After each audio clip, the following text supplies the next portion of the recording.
Welcome to the Tim Ferriss Show. This is your host, Tim Ferriss.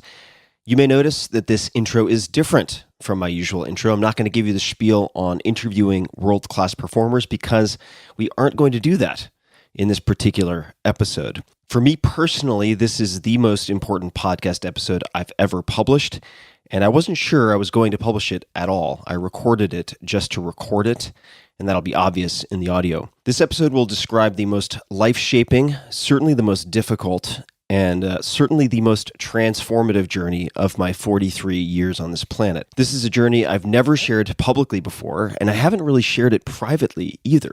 To give you an idea, most of my family and closest friends know nothing about it, so they will be hearing about this for the first time as well. I believe this episode is relevant to almost everyone, although it might not seem that way at the surface level.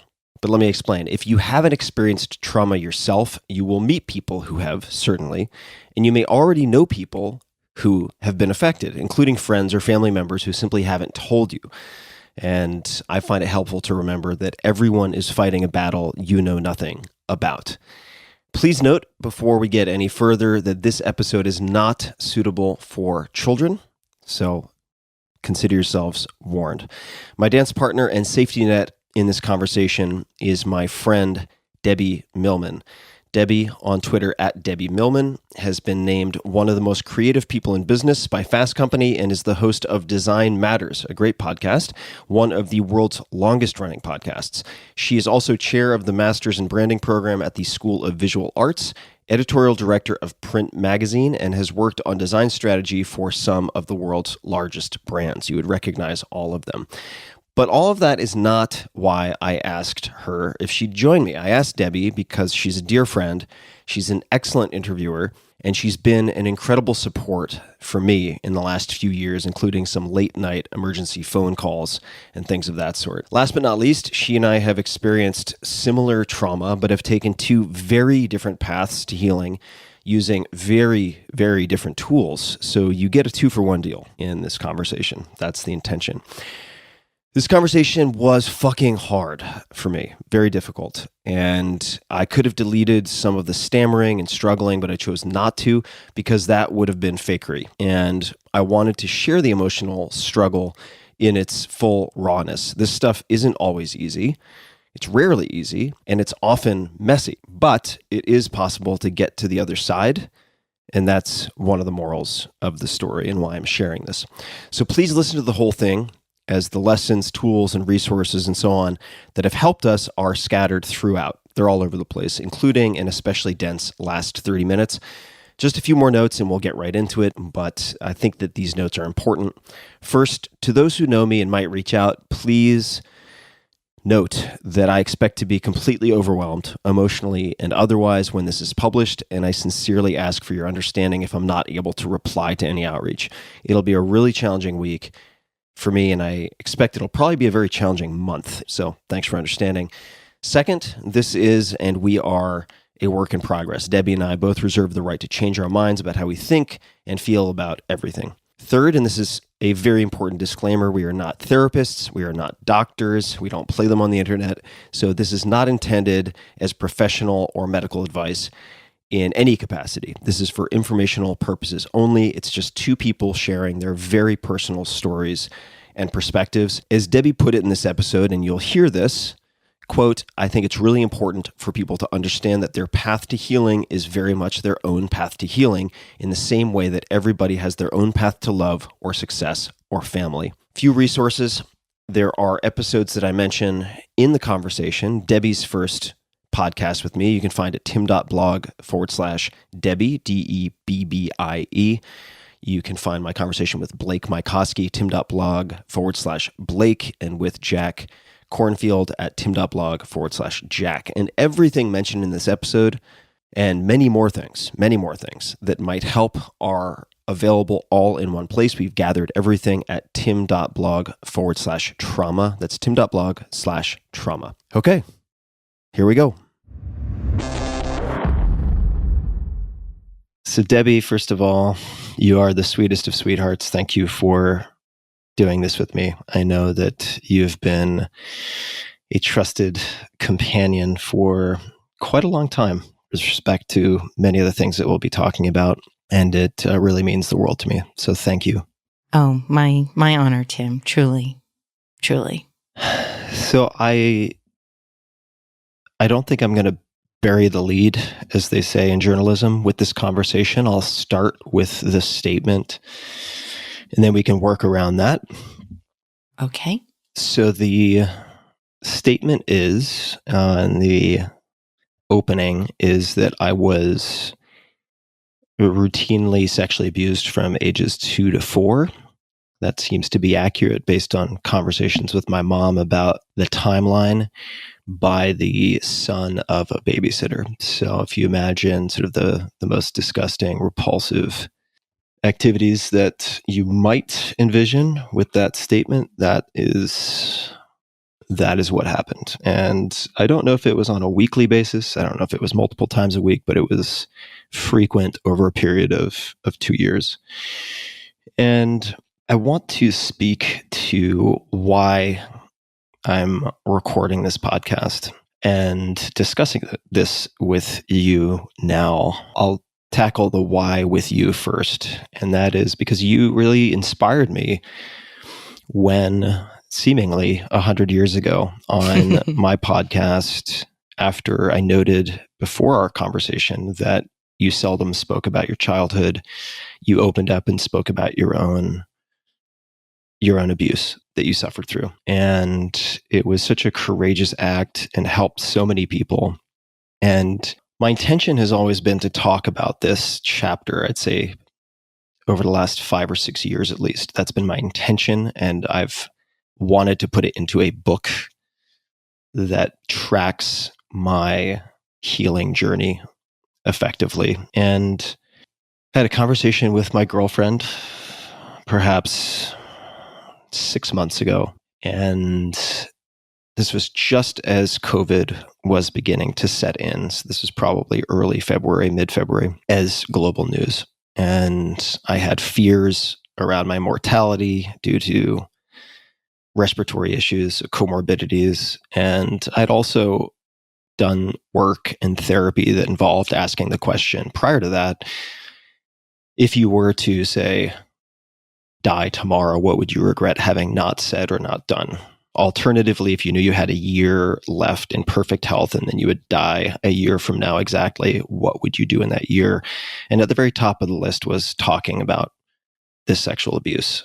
And my girlfriend made an observation as we were talking about plans for the book, which was, if the book takes 3 years, there may be people who are no longer around in 3 years through suicide or natural causes who might benefit from speaking about this openly.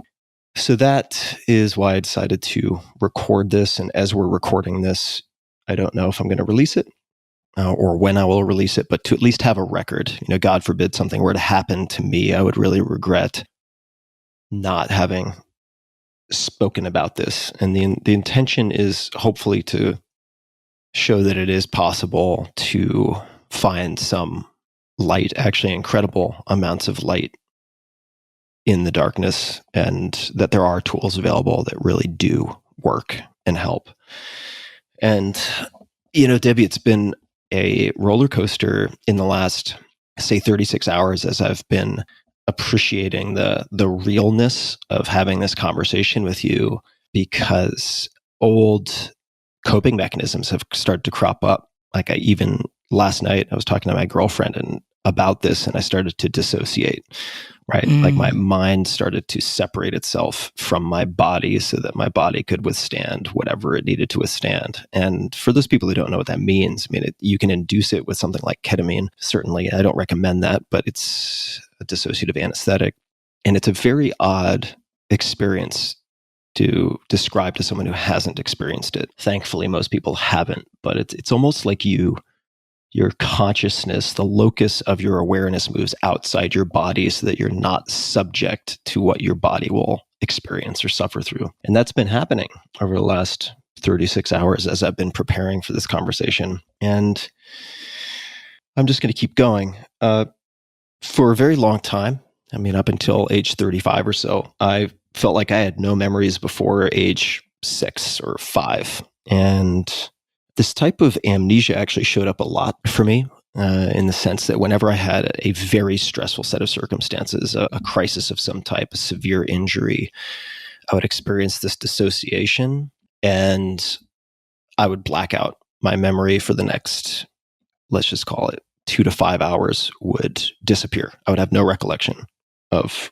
what happened. And I didn't have any memories I could recall or did recall about this abuse until 5 or 6 years ago, when I had a number of experiences with a psychedelic combination of plants called ayahuasca.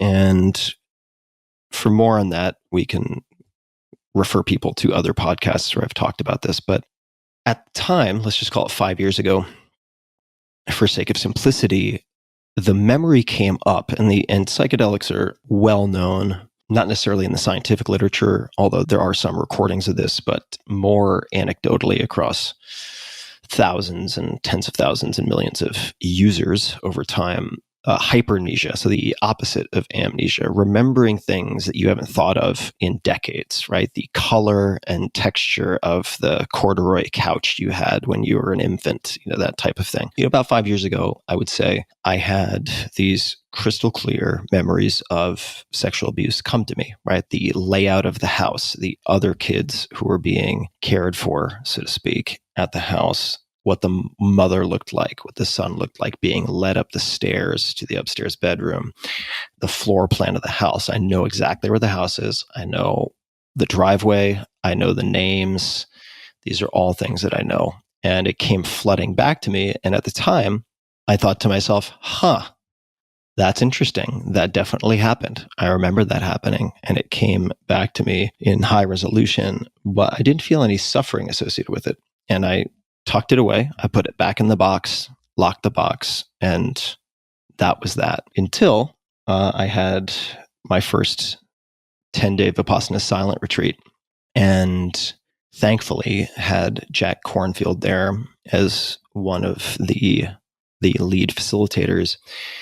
And to increase the depth of the experience, I'd fasted beforehand. So I was fasting for about 5 days, and then began to use increasing dosages of psilocybe mushrooms, which contain psilocybin. So I started at 300 milligrams, went up to 600, and ultimately landed at 900. And I want to say around day 6 of this silent retreat, all of this abuse came back to me like a tidal wave. And it was replaying as if I were wearing a virtual reality headset. I was immersed. I wasn't an observer. I was actually being traumatized and re-traumatized 24/7 for this period of time. Any moment that I was awake, this movie was playing. And I would sweat through my sheets at night, fall asleep for an hour or two, then wake up to go back into meditation, and the movie would start again. And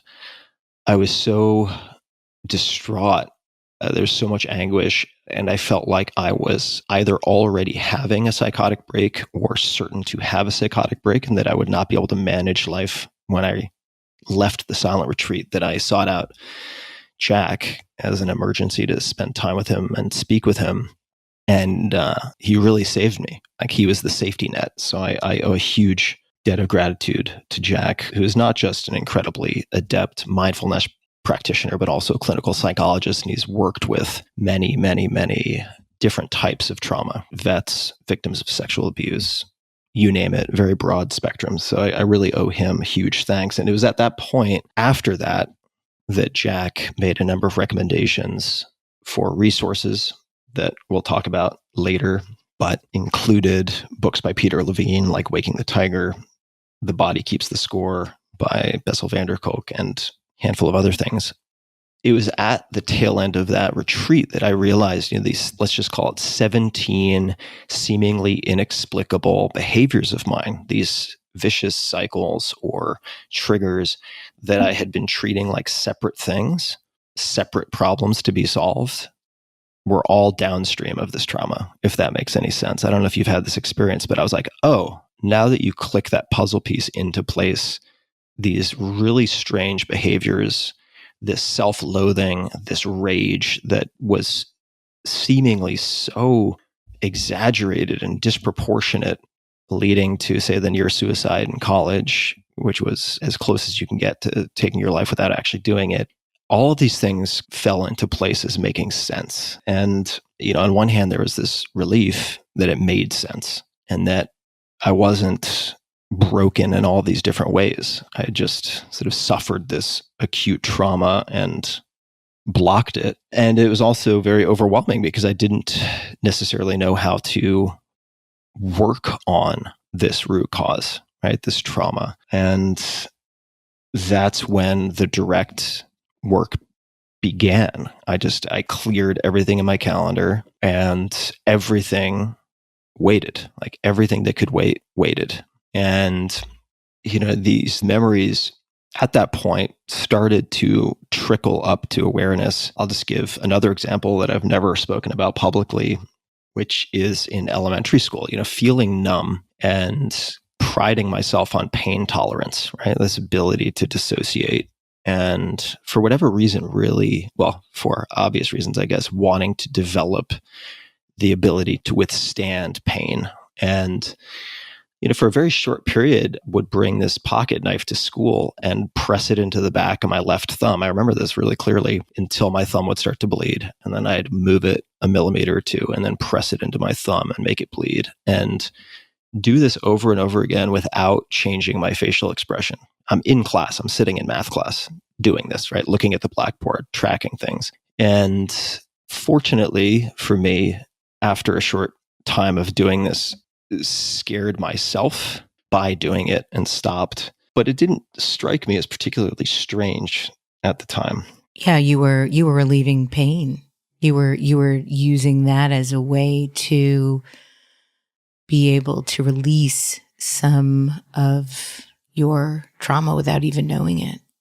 I certainly think that could well be the case. And part of the reason that I've held off on this conversation also is that for a long time after the realization, after ayahuasca, felt like this did not affect me, that it was a bad thing that happened, but who am I to complain? I discounted it because of all the other blessings and privileges that I have in my life and assumed that I could put it under lock and key. And after the silent retreat and this, let's just call it a psychotic break, which is really what I think it was. I mean, whether it's a breakdown or a breakthrough or both, we could debate, but I realized that whether you're dealing with it directly and putting it in front of you as the task that hinders all other tasks and prioritizing it, or you're not dealing with it, but it's creeping out through the corners and affecting you in ways that you may not even be aware of. Like you're dealing with it whether or not you choose to deal with it. Exactly. And so I began working, this is a few years ago, on compiling this book on healing. And I'm very fortunate in the sense that this sexual trauma never seemed to affect my sex life, right? My sort of vitality in sex. It was one of the few places actually that I felt integrated and felt, period, right? Where I actually felt deeply without dissociating. And so I started working on this book, the healing book, and I was drafting this chapter on the abuse. And part of the reason it's taken us so long to have this phone call is because I've been afraid of it. I wrote this chapter, this draft, and it totally fucked me up. I didn't expect it would because I'd felt so invulnerable. But the day after I started drafting it, completely lost my sex drive, basically lost sexual function, like any interest or ability to related to sex just disappeared. And that scared the shit out of me. Fortunately, that's not, that complete paralysis hasn't continued, but I've been very concerned about taking this one oasis of feeling that I've had consistently and fucking it up by talking about this stuff. Well, that's something that's more the case than I think a lot of people talk about. I think that having any kind of enjoyment sexually after long-term abuse is really rare. And it's not surprising that you would have that response. And I'm really happy to know that you're able to, that's improved since that experience. It's been a lifelong process for me, and one that I'm still on, to sort of re-engage from that first disassociation, which, for many people, that disassociation is really what saves a person's life. Because you couldn't actually integrate that level of trauma at that young age. You'd have had that psychological break then and likely never recovered. Totally. And I was chatting with a friend of mine before this call, and I haven't spoken to many people at all about any of this, but he also suffered quite a lot of trauma. And he said something to me, which I've also thought quite a bit in the last few years, and that is, your childhood adaptive responses are perfect, right? Like, that dissociation in a way is a miracle of evolution. I mean, the fact that we develop this ability to split our psyche and compartmentalize to survive is really miraculous. And there just comes a point, at least for me, where these old adaptive coping mechanisms have outlived their usefulness. And that's been a huge part of my journey. And telling my parents was also extremely difficult. I was worried about destroying them in a way, if that makes sense, right? So my intention had been with this book to wait until they passed, to wait until they died, to release this so they wouldn't blame themselves for everything. And what I realized was that that was too demanding for me as a burden.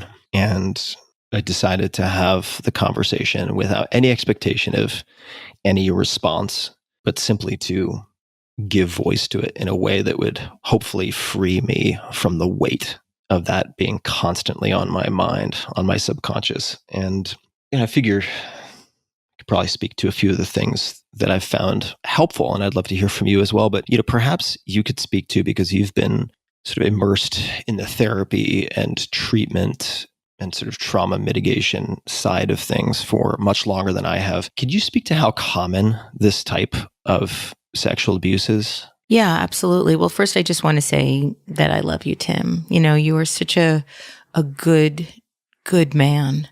Thank you, with Debbie. Such a big heart and a big brain and just so much generosity. And it's just an honor to be talking to you, really. And I feel very privileged to be able to have this conversation with you. And if it does get released, I'm feeling just so grateful about the possibilities that it's going to have to help so many people that need it. I mean, sexual abuse is one of the most common traumas in the world. 1 in 3 women, by the time they're 18, will have been sexually assaulted in some way.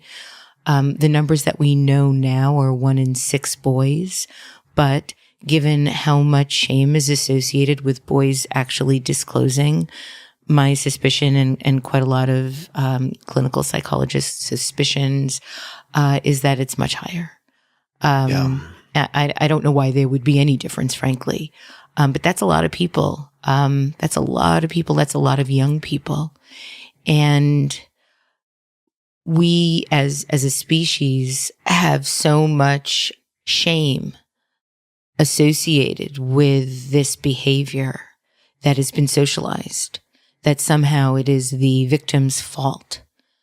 I mean, just think about what rape victims go through when they report, how much they have to defend the believability of their story or what they might have done or not done to contribute. So you can only imagine how much shame there is for young people that don't know what is happening to them or why it's happening to them.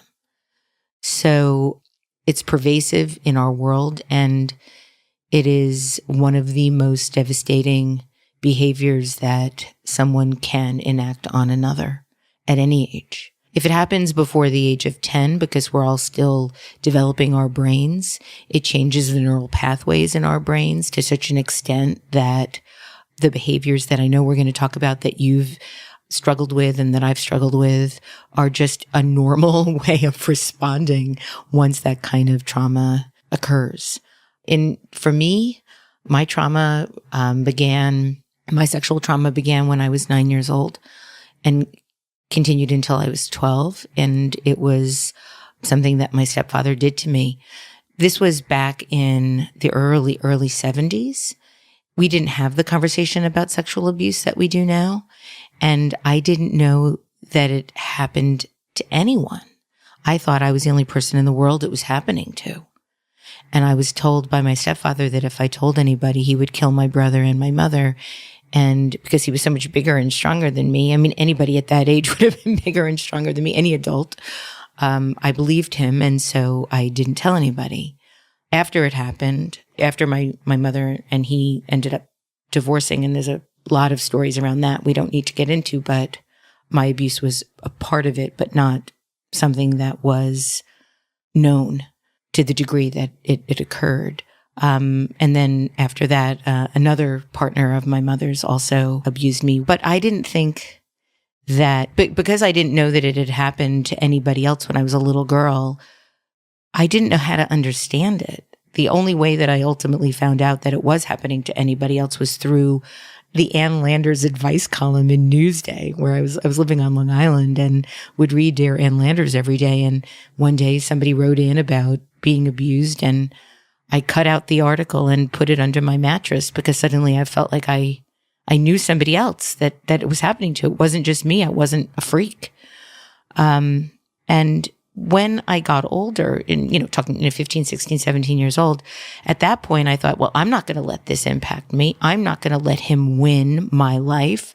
I'm going to try to have the best life that I could have, not realizing at that young age, as you've mentioned, the body keeps the score. You cannot outrun your own psyche. It is not possible. It is just not possible. Your psyche is too strong to just take those experiences and sweep them under a rug and never, ever look at them again. They come back. And they came back to me when, in really sort of in a significant way, when a friend of mine died of AIDS in 1990. And he wanted to live so badly. And I was 29 or 30 and feeling like I didn't want to live. I knew that I couldn't kill myself, but I didn't want to be living. And the fact that he wanted so badly to live and died really for the first time sent me into, significant therapy, like everyday therapy for 3 years. And then I've been with that same therapist now since then. So we're going on 30 years of therapy with the same doctor. Now I go twice a week instead of 5 times a week, but it's been consistent for that entire 3 decades. And she saved my life. She saved my life. And that work we did saved my life. But back to my experience with you, I still, up until 2017 or 2018, when I was first on your show, I was very, very secretive about my past. I still felt an enormous amount of shame. I still felt that it made me damaged goods. I was not really willing to discuss it with anyone at any length beyond my closest friends and partners. And I hadn't even talked about it at length with my family, who didn't really seem to want to know. I had already started working with the Joyful Heart Foundation with Mariska Hargitay, who's the star of Law & Order SVU. And in the Q&A on my bio on the Joyful Heart website, I made a fairly innocuous statement, which was that I felt that being part of the organization made my life make sense because I was helping to eradicate sexual violence, because I was working to communicate that the rape kit backlog was something that needed to be eradicated. You found that bio. The rape kit backlog is whenever anybody is raped now in this country, when they report it, they go to the hospital and they undertake what is often a multi-hour, often up to 10 or 12 or 14 hours rape kit, which is where all of the DNA evidence is collected. So under your fingernails, hair clippings, your entire body is evidence. And so you undergo just a forensic cleaning where everything is taken, all the fluids, all the every bit of DNA is collected, put into a kit, tested to be able to see if any DNA is already on record for other rape victims. And for many, many decades, there's been a backlog where those rape kits aren't processed. And some of them were in storage, and there's been hundreds of thousands of rape kits that have been destroyed because they weren't in the correct storage, or they were in buildings that were unclean or unsupervised. And so the Joyful Heart Foundation is working now. Right now, their main function is to work to eradicate the rape kit backlog in this country. Mariska Hargitay made an Emmy-winning documentary about it called I Am Evidence, which is about the backlog and eradicating that backlog. But you, Tim, when in preparation for our interview, you found that little bio of mine on Joyful Heart's website and asked me why working with the Joyful Heart Foundation made my life make sense. And in that moment, I had to decide, do I disclose to Tim's millions and millions of people that are listening audience? Or do I lie? And I just took one step into the future and told the truth. And that changed my life. Because once you tell the truth, a couple of things happen. First of all, you realize that you're not ostracized by the people that really love you. You are not shamed by speaking your truth.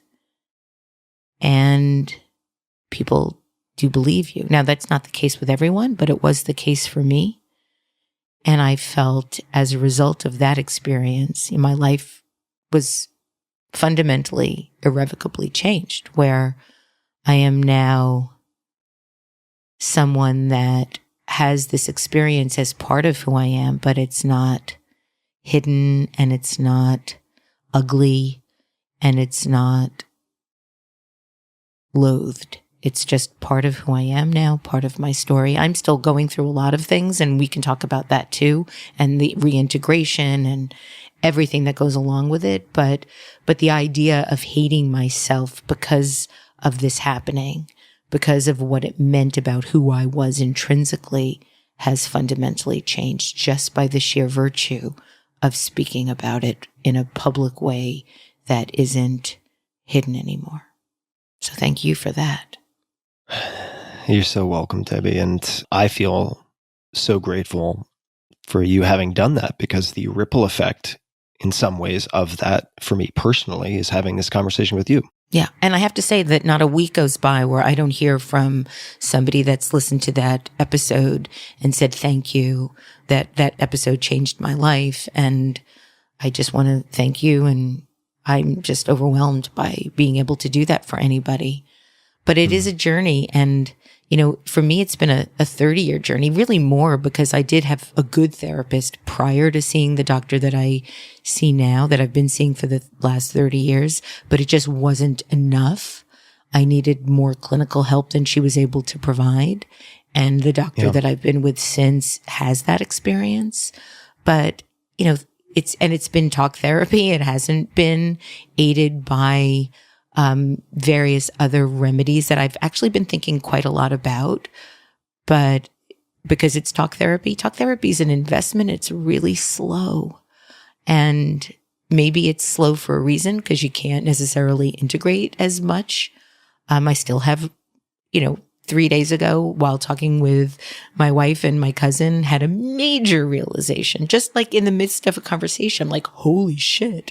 And so, those things happen just because of doing that work for so long, but there's no way to predict when those breakthroughs are going to happen. Yeah. I'd love to also take a moment just to say, for people listening who either know they have suffered abuse or trauma, right? It doesn't have to be sexual abuse, but some type of trauma, capital T or little t. Number one, it's highly individualized. You can have two veterans who are in the same foxhole in wartime who respond completely differently. So there is no sort of objective scale of or descriptor of events that qualify as trauma or non-trauma. But I'll speak specifically to people who have suffered sexual trauma.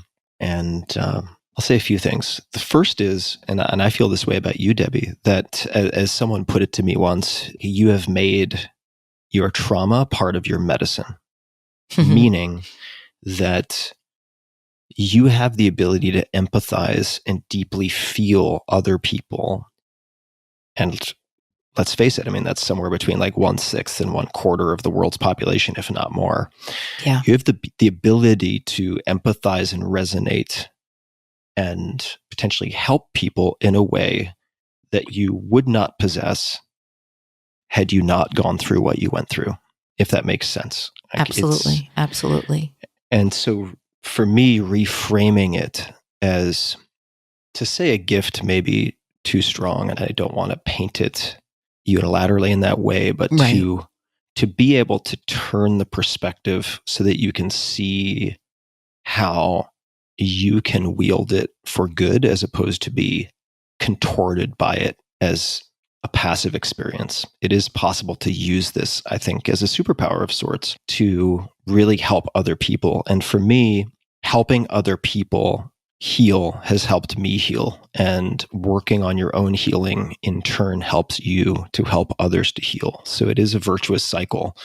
It has been, at least for me. And I really want to underscore for people listening that right now in my life, I have more light and joy and compassion and feeling of safety and security and optimism than I've ever had in my life. And that is, for me at least, a product of being blessed to find and also having discovered different tools that have been exceptionally helpful. And certainly having someone, in my case, Jack Kornfield, to act as a safety net. And so I want to, before we discuss some of the things that have helped, because I'd really like to offer people some tactical recommendations. And I will put this in the show notes. Everything will be in the show notes for the podcast. And I'll also create a short link, which is tim.blog/trauma with resources. Neither Debbie nor I are medical professionals, so I have to say that, but we can share what has worked for us and been helpful. I would say that for me, deep immersive experiences, and I can speak to different modalities, have been critical in remembering in the conventional sense what happened, and also remembering, right? Piecing back together these parts of myself in a ultimately really integrative and beautiful way. I mean, certainly more beautiful than viewing myself as a broken toy, some flawed object that was, loathsome. And when you have any of these deep immersive experiences, or perhaps even if you do talk therapy, things can come up very strongly that you may or may not be ready for. And for that reason, I was just lucky, very lucky, that I went into this 10-day silent retreat and certainly augmented it with all of these various intensifiers. And what I had done in retrospect was I got on a trapeze without checking the net first. And I was just fucking lucky that Jack happened to be there pulling out the net as I was losing my grip. So I think it's extremely important before you go into any potentially intense or immersive therapy or experiences, that you have someone who is in your corner as a safety net, who has experience with handling, ideally, the type of trauma that you suspect you've gone through, possibly went through, and who is comfortable handling crisis situations. At least that's my perspective, because if I had not had that, honestly, I don't know what would have happened. Yeah, I agree. It's absolutely critical to have people that you trust in your life that can catch you if you need to be caught. Yeah, and so I'd love to just list off a few of the things that I've found particularly helpful in the toolkit, and not to imply that these will resonate for all people, but first I'll recommend books, and these were recommended by multiple people. There are a few. The Drama of the Gifted Child, which is really the drama of the sensitive child. And I discussed that with Gabor Mate in my podcast with him at one point, or rather he discusses it.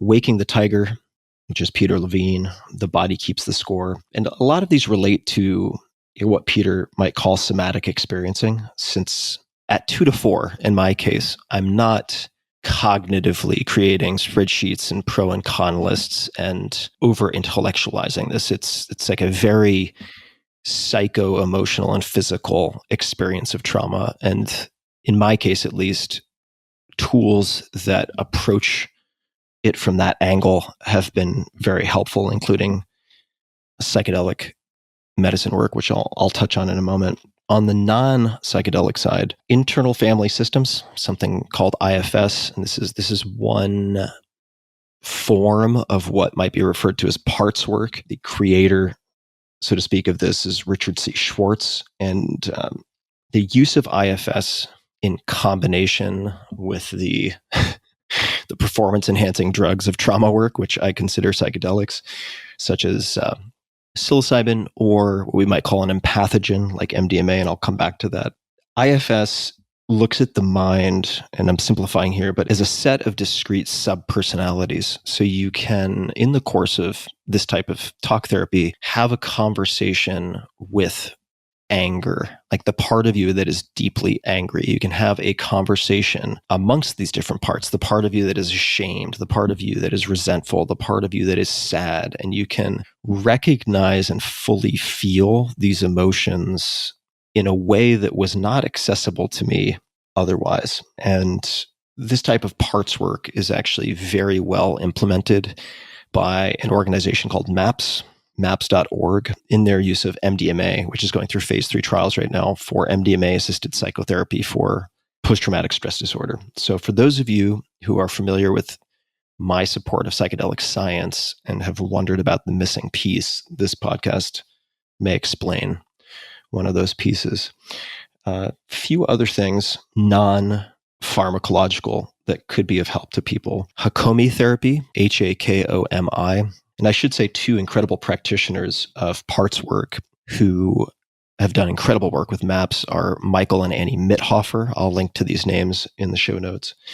Hakomi therapy, Hakomi, which is something that I found very helpful for learning to feel again after a lifetime of numbing and dissociation. So as a kid who is, in retrospect, very, very, very sensitive, all of what happened was just such an utter assault on my senses that it obliterated my capacity or desire to feel anything. And it's been a process to relearn how to feel and to embrace that sensitivity as a gift and not just a liability.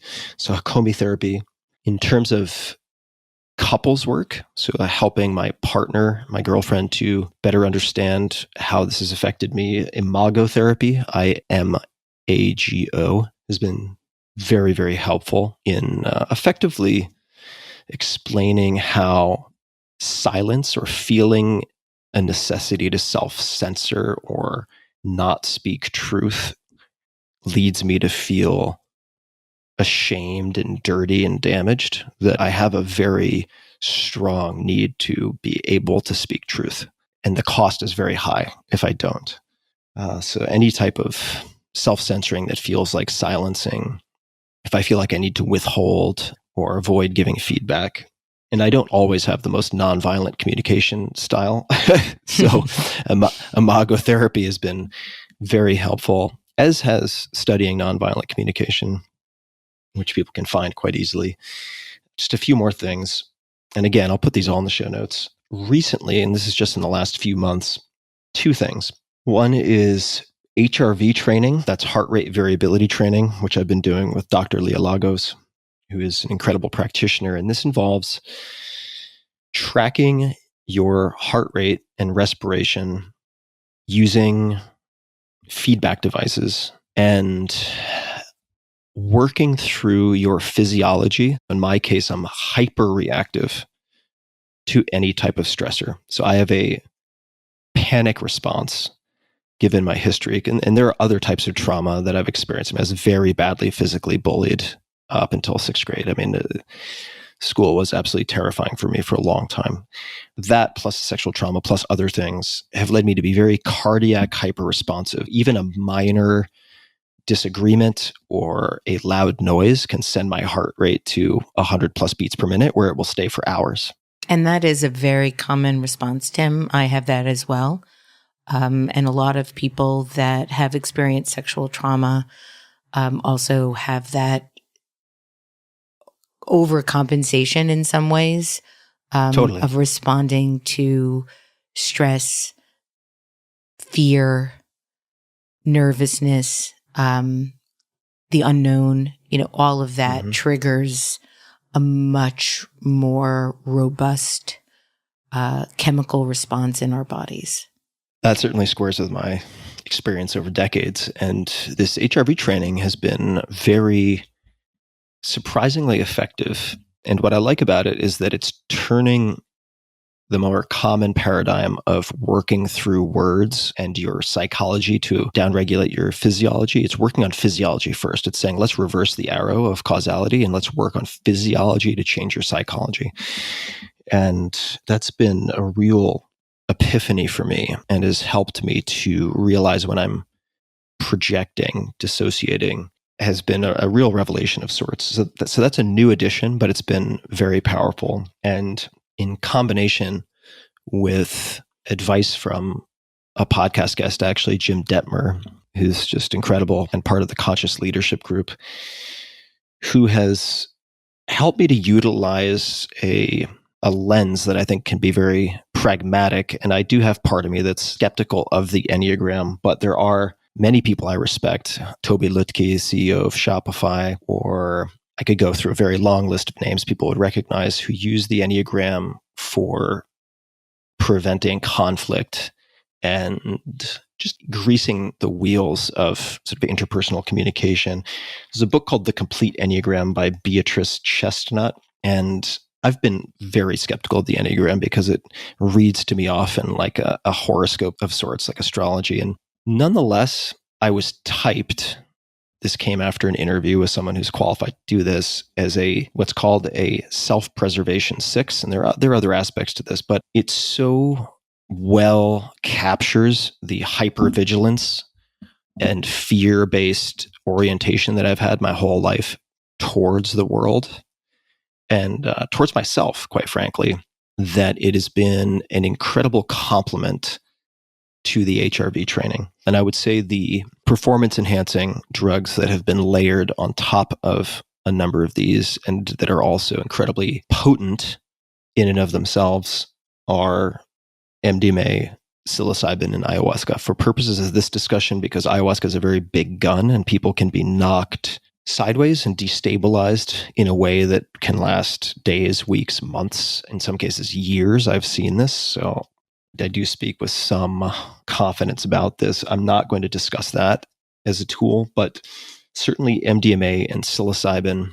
MDMA, which can be thought of as an empathogen, a compound that elicits openness, compassion, decreased fear response, self-empathy, right? Empathogen, a generator of empathy, has been given breakthrough therapy designation by the FDA, is being used very successfully to treat people with PTSD that has been unresponsive to treatments for 15 to 20 years. So anyone who's interested in that, I highly recommend looking at maps.org. And psilocybin, which is thought to be the psychoactive component, at least for our purposes, in psilocybe mushrooms, can also be synthesized, which is being studied for treatment-resistant depression and many other conditions, opiate addiction, nicotine addiction, which is being studied at places like Johns Hopkins, which I support, Imperial College London, which I support, and NYU also, many other places. But those are two tools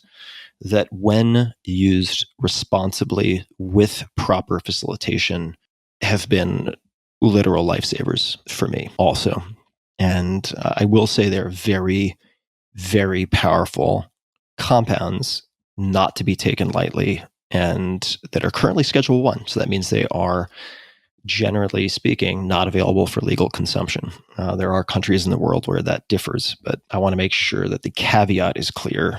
These are very powerful. And what someone might consider if they want to crack the door open to non-ordinary reality in a way that might provide insight into difficult to retrieve memories or simply to explore that terrain. There are different types of breath work, like holotropic breath work, that can be helpful without any chemical agents to begin to explore this terrain. And even without any type of compound, any type of ingestion of plant medicine or synthetics, these can bring up very powerful experiences that require the safety net I referred to earlier. Having a therapist of some type. I'm still a fan of cognitive behavioral therapy. Like I mentioned, IFS, internal family systems. There are a few that I have personally found very helpful. I think somatic experiencing has a role to play, a la Peter Levine. And I'm going to stop there because that's quite the list. And anyone who's interested in how I might sequence psychedelics, specifically breathwork, et cetera, should listen to my Blake Mycoskie interview separately. But Debbie, I would be really curious to hear what you recommend when people reach out to you, say in a very raw place where they've realized perhaps that they have this trauma, that they need to deal with it, but they don't know what to do. What do you say? I say a lot of the things that you're saying about being able to engage with a therapist that will help you through your journey. Now, everybody has their own journey to take. Some people will want to do things that are more conventional, make them feel safer.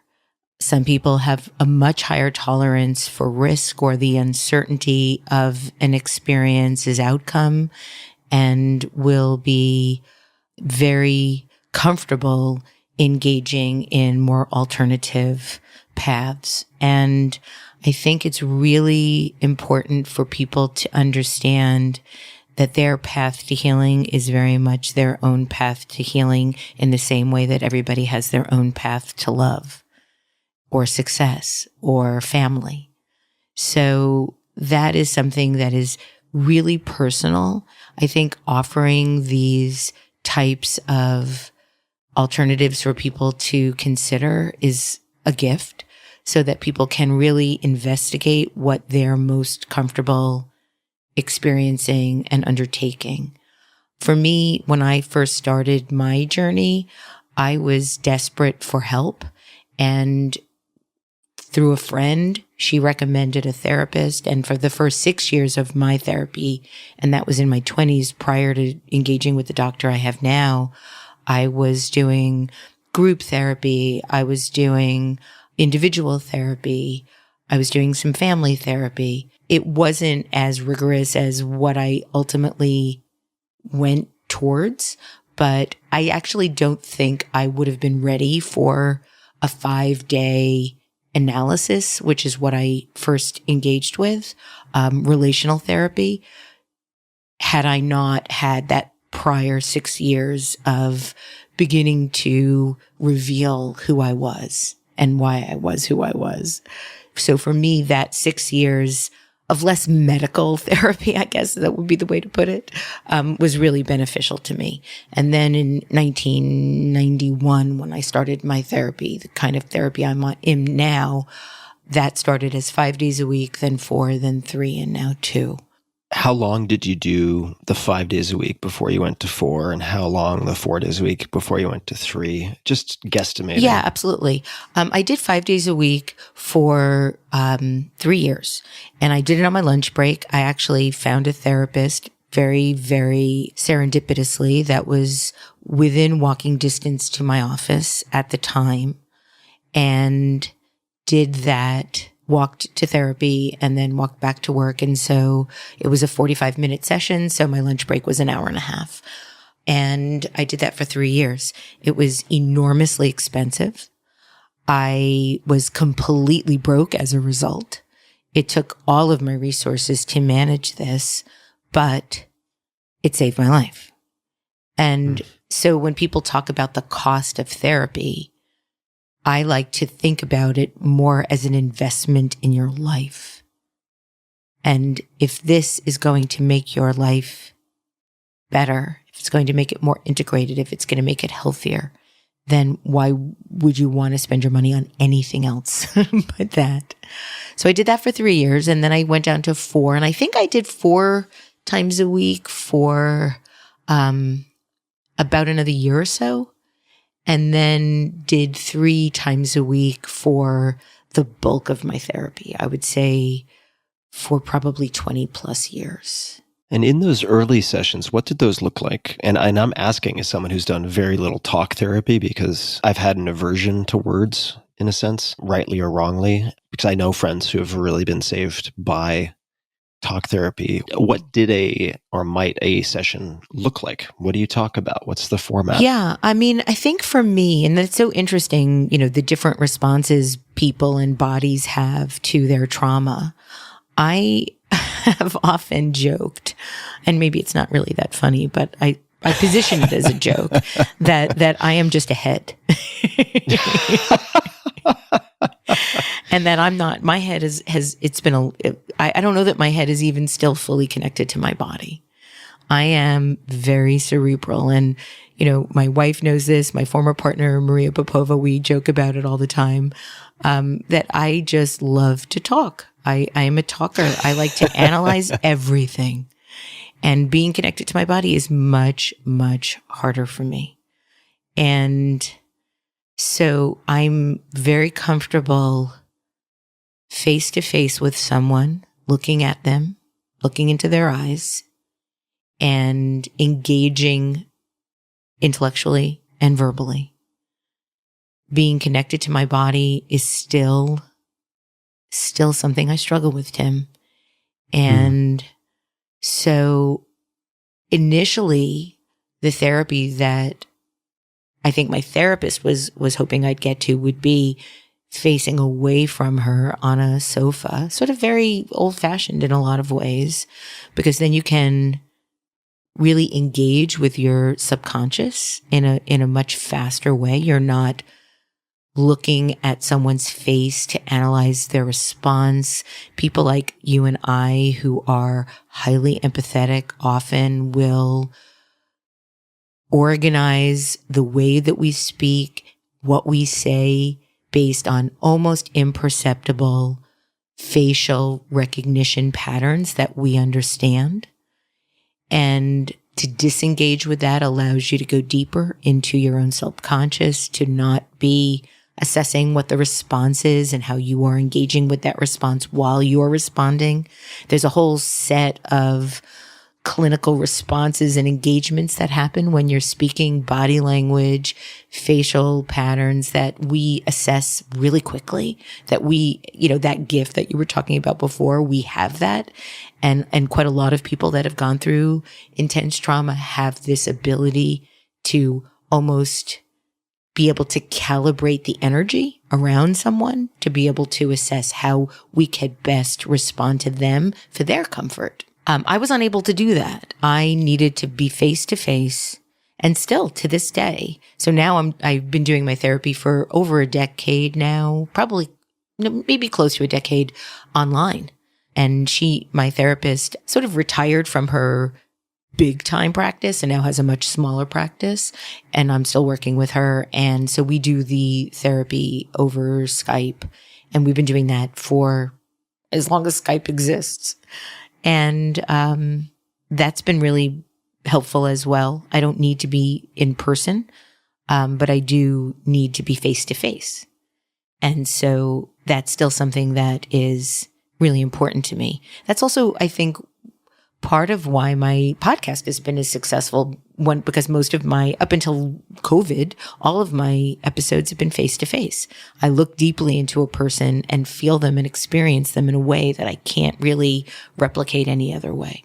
So in any case, those first therapy sessions were just a matter of allowing myself to fully break down, which is why when Brian died, I was in therapy at that point, but then did go much deeper after that, because at that point I needed to go on some pharmaceutical antidepressants, or my therapist was going to recommend that I Can you just remind me and listeners of who Brian is? Oh, Brian is the friend that I mentioned that died of AIDS. He desperately wanted to live. I was perfectly healthy in my body, clinically, but didn't want to live anymore, but didn't feel like I could ever take my life, but no longer wanted to be living. So sort of became a bit paralyzed in my ability to engage with the world. So at that point, my therapist suggested that I either begin to think about an antidepressant to help calibrate my emotions or to be admitted to a hospital. And so I decided to I went on an anti-anxiety medication and then at that point started on Prozac. Prozac takes about 6 weeks to really kick in. So that was a really rough 6 weeks, but it did help take a bit of the edge of the despair away. I think a lot of people don't fully understand what antidepressants do. They don't make you happy. They're not in any way happy pills, but they are able to give you a sense of the bottom of your despair in a way that not being on them did for me. I'm just going to talk about me. And so it allowed me to feel like there was a bottom to the despair. So I didn't feel like I was falling through the ether and was going to just end up crashed on the ground. I'm so glad we're having this conversation. And I want to speak to something you just mentioned, which is that onset period for many SSRIs, where you have a period of a handful of weeks before which the effects can be felt. Right.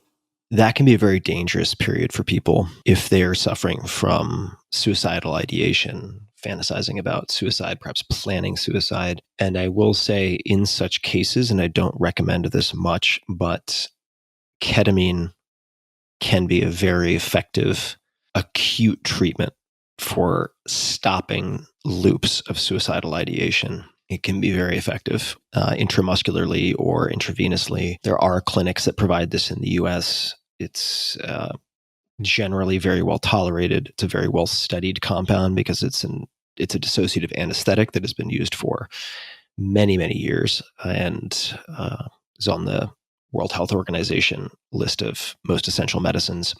So for those who are in a very acute, dark place that may not allow them to last those weeks until SSRIs have their felt effects, I would just mention that as a potential intermediate sort of stopgap lifeboat for people. Yeah. And I did have a medication that I took in that 6 weeks to help me as well.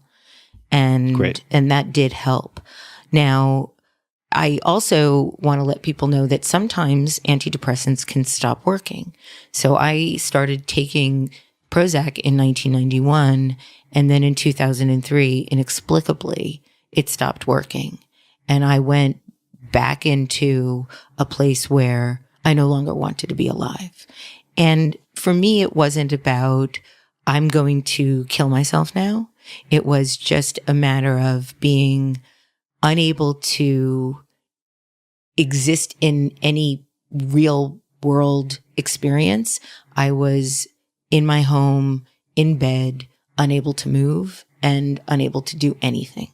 One of my dearest friends who's no longer alive, but she would come to my house and hope that I wasn't dead. I didn't want to kill myself. I just didn't want to be alive.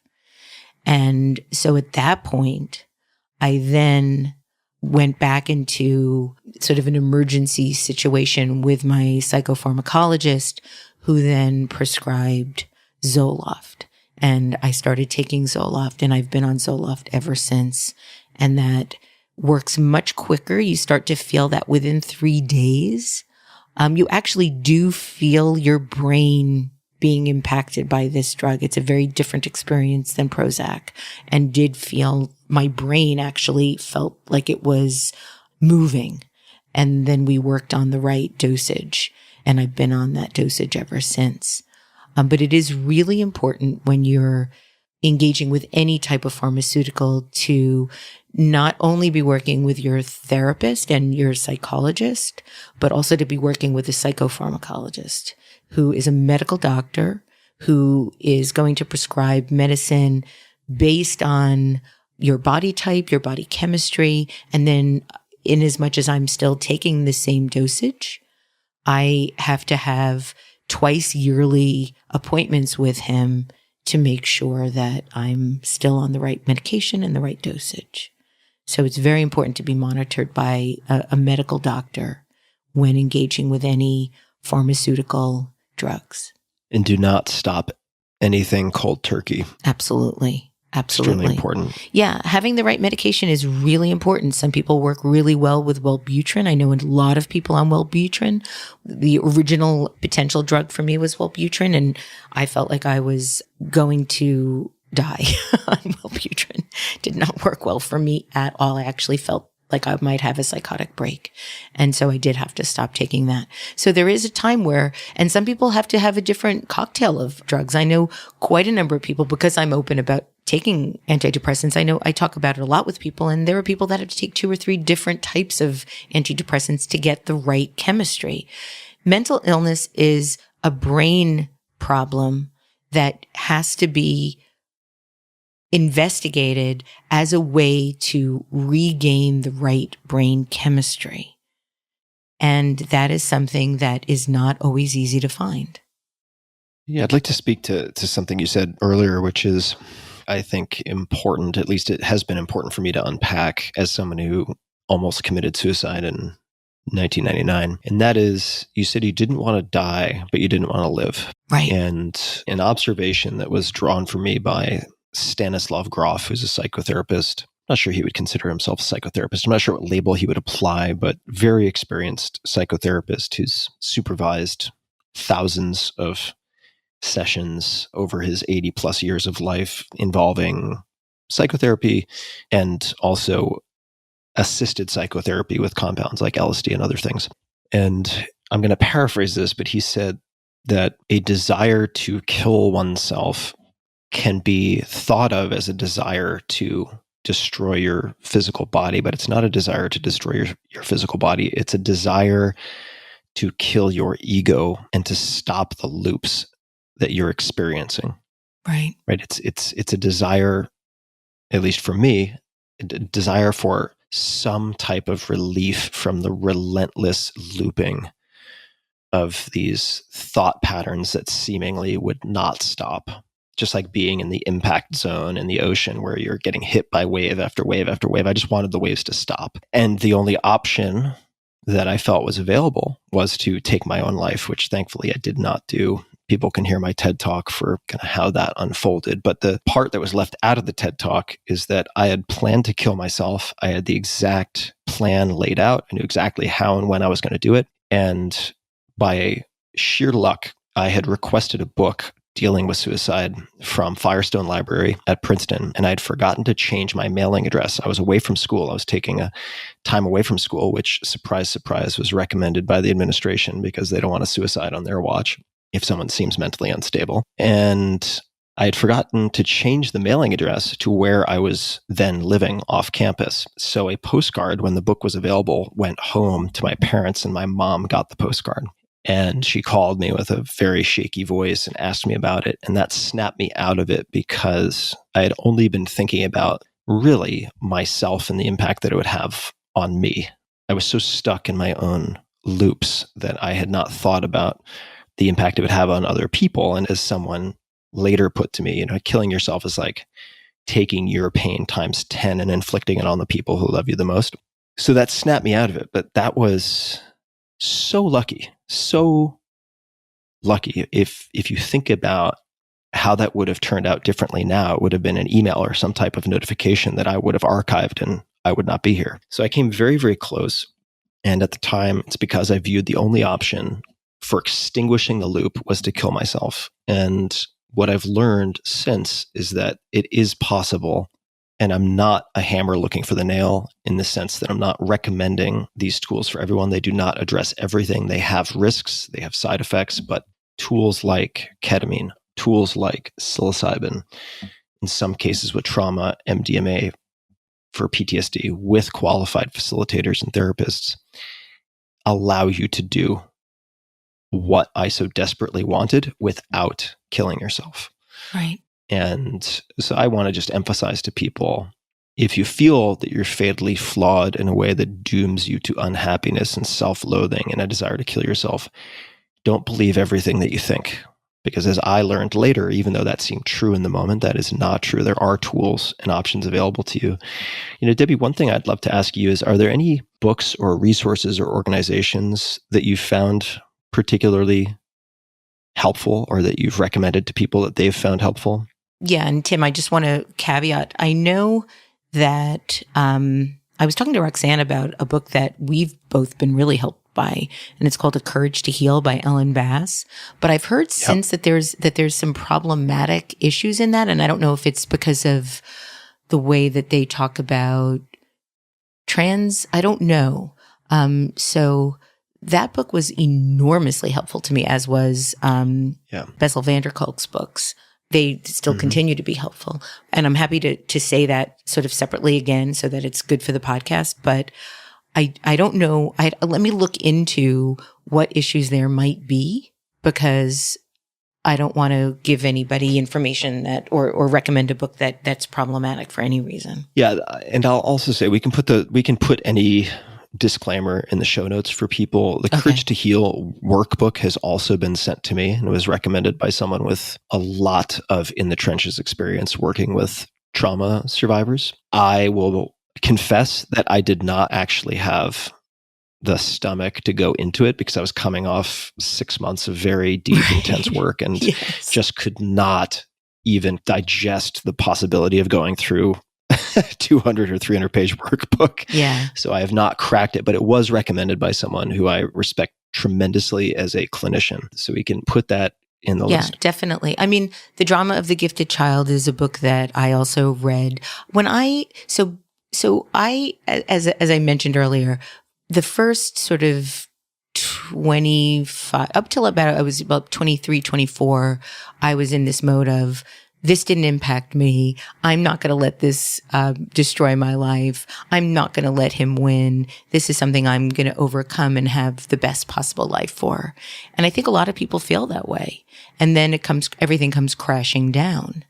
And I ended up at a party. It was about a year or two after I graduated college, and somebody that I admired a great deal heard about a job that I had gotten and said to me, "Oh, Debbie, I'm so jealous of you." And I just stood there and looked at him and thought, how could he possibly be jealous of me? I'm the most disgusting, ugliest, unworthy person on the planet. And that's when I decided I needed to go into therapy for the first time. And when I did, the gates opened. They really did. I remember being at the Brooklyn Academy of Music, watching Einstein on the beach, and something triggered me in that performance. And I went home and spent 2 days in bed just weeping at who I was and what I was in my life. And at that point, really tried every possible, at that point, this is the 80s now we're talking about, every possible book, workshop, nutritionists, any way that I could find to try to be better, to try to feel better, to try to change who I was. And a lot of it was sort of trying at that time for quick fixes. I didn't want to have to, the idea at that point, if anybody told me at that point that I would be 58 years old as I am now, still working on these things, I might have packed it in. I was like, why do I have to deal with something that occurred in the first 18 years of my life for the rest of my life? But those are the cards that I was dealt, and my brain developed in the way that it did, with the neural pathways that it did, with the panic response that it has.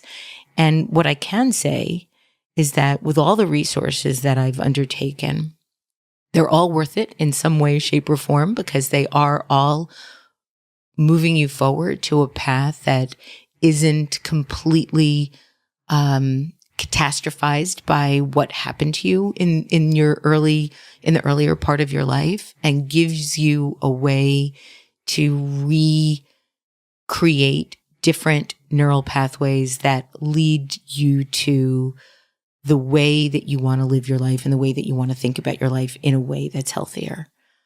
So some of the books that I read in my 20s and 30s, Ellen Bass's The Courage to Heal and her accompanying workbook, the drama of the gifted child, which, as you said, is the gifted child is really the more sensitive child or a sensitive child.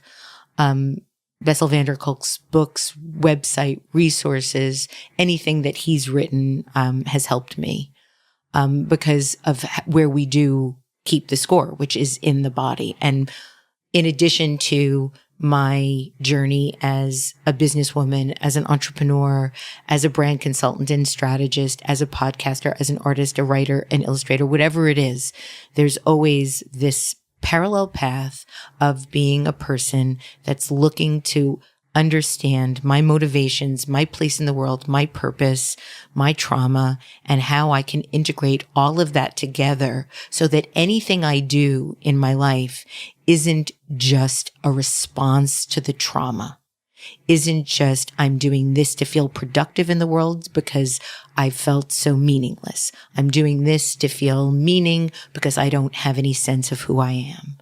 And that's something that I think I might be doing for the rest of my life at this point.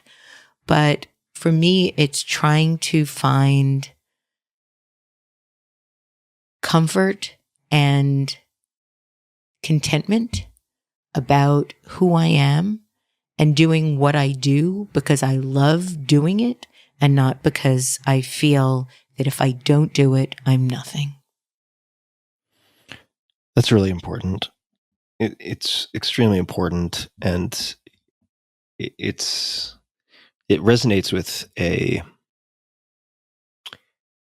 I suppose it was a realization that I had prompted by something that Tara Brach either said or wrote. Tara Brach, very well-known mindfulness teacher. I'll simplify her. Yeah, absolutely. That. Yeah. I've taken workshops with her. She's incredible. Yeah, incredible teacher. Her book, Radical Acceptance, which has a very generic title, but very impactful content for me, at least. Radical acceptance. And I'm going to come back to that word acceptance because I think it's critically important. She said or wrote at one point, and she was quoting some apocryphal sage, but that there's only one question that really matters, and that is, what are you unwilling to feel? Yes. And I've thought about this a lot because the stories we tell ourselves, the life experiences, including trauma that we've had, drive our behavior and drive our reality, right? The stories that we tell.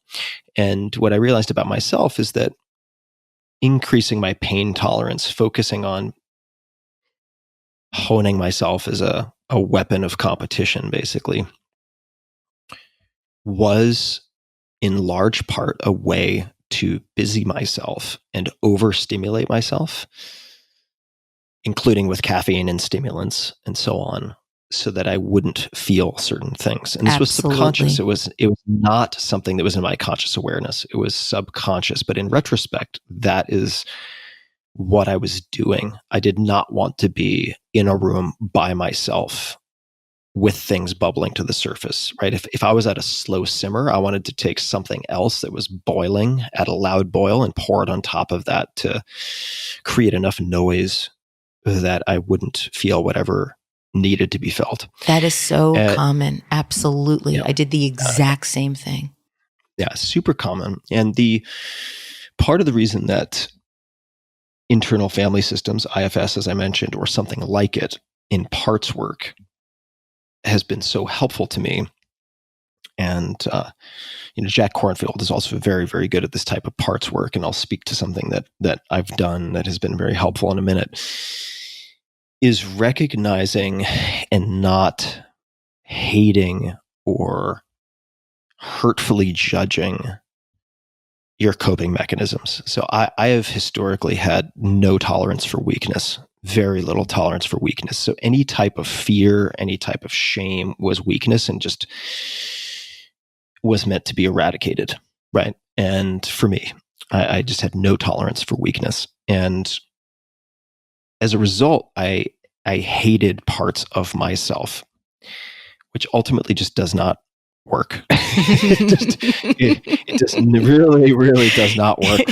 And if you want to be a better competitor, by the way, this does not remove your edge. It actually gives you greater awareness and I think an ability to to not leak energy all over the place that you could otherwise point at a worthwhile target. So the parts practice in IFS has been a revelation, and I don't use that word lightly. I've used it a few times, but I'm using it with very specific things that have actually warranted that type of word. Because the coping mechanisms, right? If you want to curl up in a fetal position and just let things happen, let things pass. If you have anger that you've suppressed and you judge that anger because it's caused damage in certain areas of your life, these are very often what might be called protectors. These are things that allowed you to survive. And they're like vestigial tails. They're coping mechanisms that served a critical purpose at some point that perhaps are just now the only gear that you go to, or one of three default reactions, I should say, that you have. And if you disown them, if you hate them, you will deal with the ramifications, and it's messy.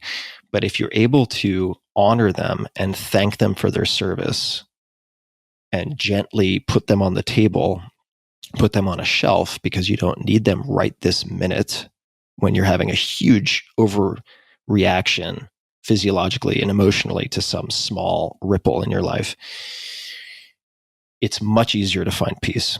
And Jack Kornfield has been very helpful for me in this respect. And we've talked about this in a number of episodes on the podcast for people who are interested. And one thing that he suggested that I do, and I'm simplifying this greatly, but it doesn't need to be complicated, is to a few times a day or during, say, loving kindness meditation, to go back to the terrified, unprotected, younger version of myself and to give that younger Tim what he needed at the time, what he craved, and to tell him everything's going to be okay, and to console that younger version of myself, to protect that younger version of myself. And the easiest way I found to implement that was by doing that type of short meditation at meals, because setting aside separate meditation time may or may not happen, but you are going to generally eat at least once a day. And I would take just a few minutes not a few minutes, like 20 seconds to close my eyes and do that before eating. And it had such a tremendous impact and continues to have such a tremendous impact on me. It's hard to overstate. And it's such a simple concept. But there has been a transfer. It's almost like I was able to rewind the clock and nurture myself and provide myself with what I needed so that the long-term consequences are dialed down. It's been much more impactful than I could have imagined, given how simple it is in a way. But done routinely, that has been a real game changer for me. It's really quite extraordinary how plastic the brain actually is, and how you are able to, over time, create different neural pathways that allow you to respond differently than you may have in the past. And quite a lot of people that have experienced severe trauma do have that exaggerated panic response where something that might not ruffle someone else that hasn't experienced severe trauma might see as a minor thing that people that have experienced severe trauma will see as catastrophic. That if one small bad thing happens, that means that everything is fucked. That means that everything is screwed up. That means that you're just terrible, and it's more evidence that you're not worthy of being alive or being happy. One of the things that I think that dealing with and managing and re-experiencing your trauma allows you to do is metabolize your experiences in a way that allows you to calibrate future unhappiness, dissatisfaction, frustration in a way that's more in measure with the severity of that thing at that time, as opposed to just de facto attaching it to all the previous trauma that then explodes in a much bigger way. Yeah. less catastrophizing. Yeah. That's been my tendency, certainly. Yeah. But that is absolutely the way that people that have experienced severe trauma respond. It's if you aren't dealing with and experiencing and managing that trauma, you never get a place to detangle any future trauma to that past trauma. And so they become instantly attached. And that's why that sort of giant feeling of everything being that globalizes that new trauma or that new frustration or that new paper cut, whatever it is, to that past trauma happens. And what we don't, and I don't know why in our sort of DNA, this isn't better integrated in our daily lives and our experiences of ourselves. But humans metabolize our emotions fairly quickly in the grand scheme of things. You know, we have the ability when we're hot to take off our sweater. If we're cold, we put it back on. When we're hungry, we eat. When we metabolize and digest our food and so forth. But when it comes to these types of traumas, there's a fear that somehow re-engaging with them will destroy us. Yeah. And it won't. If we have the right tools to help us through these things, they won't. Yeah. Yeah. So speaking from personal experience, you, the listener, are much stronger than you give yourself credit for. And it is possible to debug or rewrite your software. Yeah. It is possible. I'm living proof of that. We both are. And strongly. we've both taken very different paths to it. You know, mine is far more conventional. But they've worked. You know, they've worked. Yeah. I could never have imagined that I could have this type of life. And I'm also not finished with the work. And I'm still on this path and this journey to recovery. And I probably will be for the rest of my life. And there are moments where I'm like, gee, what would I have been like if I didn't have that trauma? And there are moments where I feel sorry for myself. And there are moments where I wish it could have been different, but it can't and it's not. And I move on. And I just have to figure out a way, as we all do, to work with what I got. And, you know, part of what people have asked me over the years, you know, why are you so resilient? Why are you still in therapy? Why do you still try so hard? And ultimately, and I think that perhaps this is why you and I both didn't kill ourselves, is that at the end of the day, I feel like I have one notch more hope than I do shame. Mm. And I think that about you too, Tim. You know, why are you working so hard to create a better life for yourself, to understand your motivations, to integrate your trauma? And I believe the same to be true for you. You have more hope about what your life can be than you do what kind of shame you have about the life that you had and what happened to you. Yeah, I've never had more hope. And I think a part of that is reframing the work as, and this might sound strange, but not as recovery, even though that's a perfectly fine word to use, but just for me, and maybe I'm just too much of a semantic, like, niggler, but it implies to me some type of incompleteness, like you haven't yet reached wholeness because you are still recovering. And rather than view it that way, for me, I viewed it as work that connects me to humanity and the shared suffering that is life, and that I am training myself to be a sommelier of suffering, not to increase the intensity of suffering, but so that I can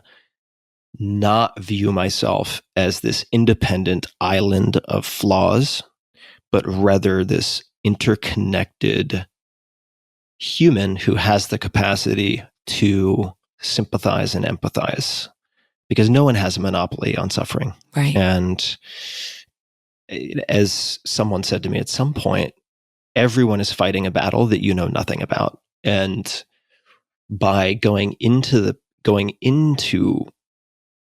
suffering with a somewhat neutral awareness or a curiosity, it cannot but make you closer to your fellow humans, I think, if you learn to navigate it. And we're all going to face the death of loved ones. We're all going to face different types of trauma. We're all going to face betrayal. We're all going to face these common ingredients of the human experience. And for me, I suppose the podcast and the writing has been a lifeline as well, because I can take my experience and hopefully transmute it into something that is of service to other people.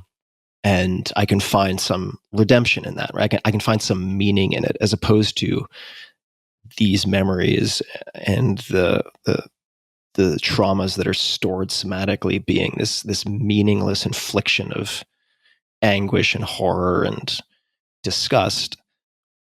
I can somehow translate that into something that is positive for someone.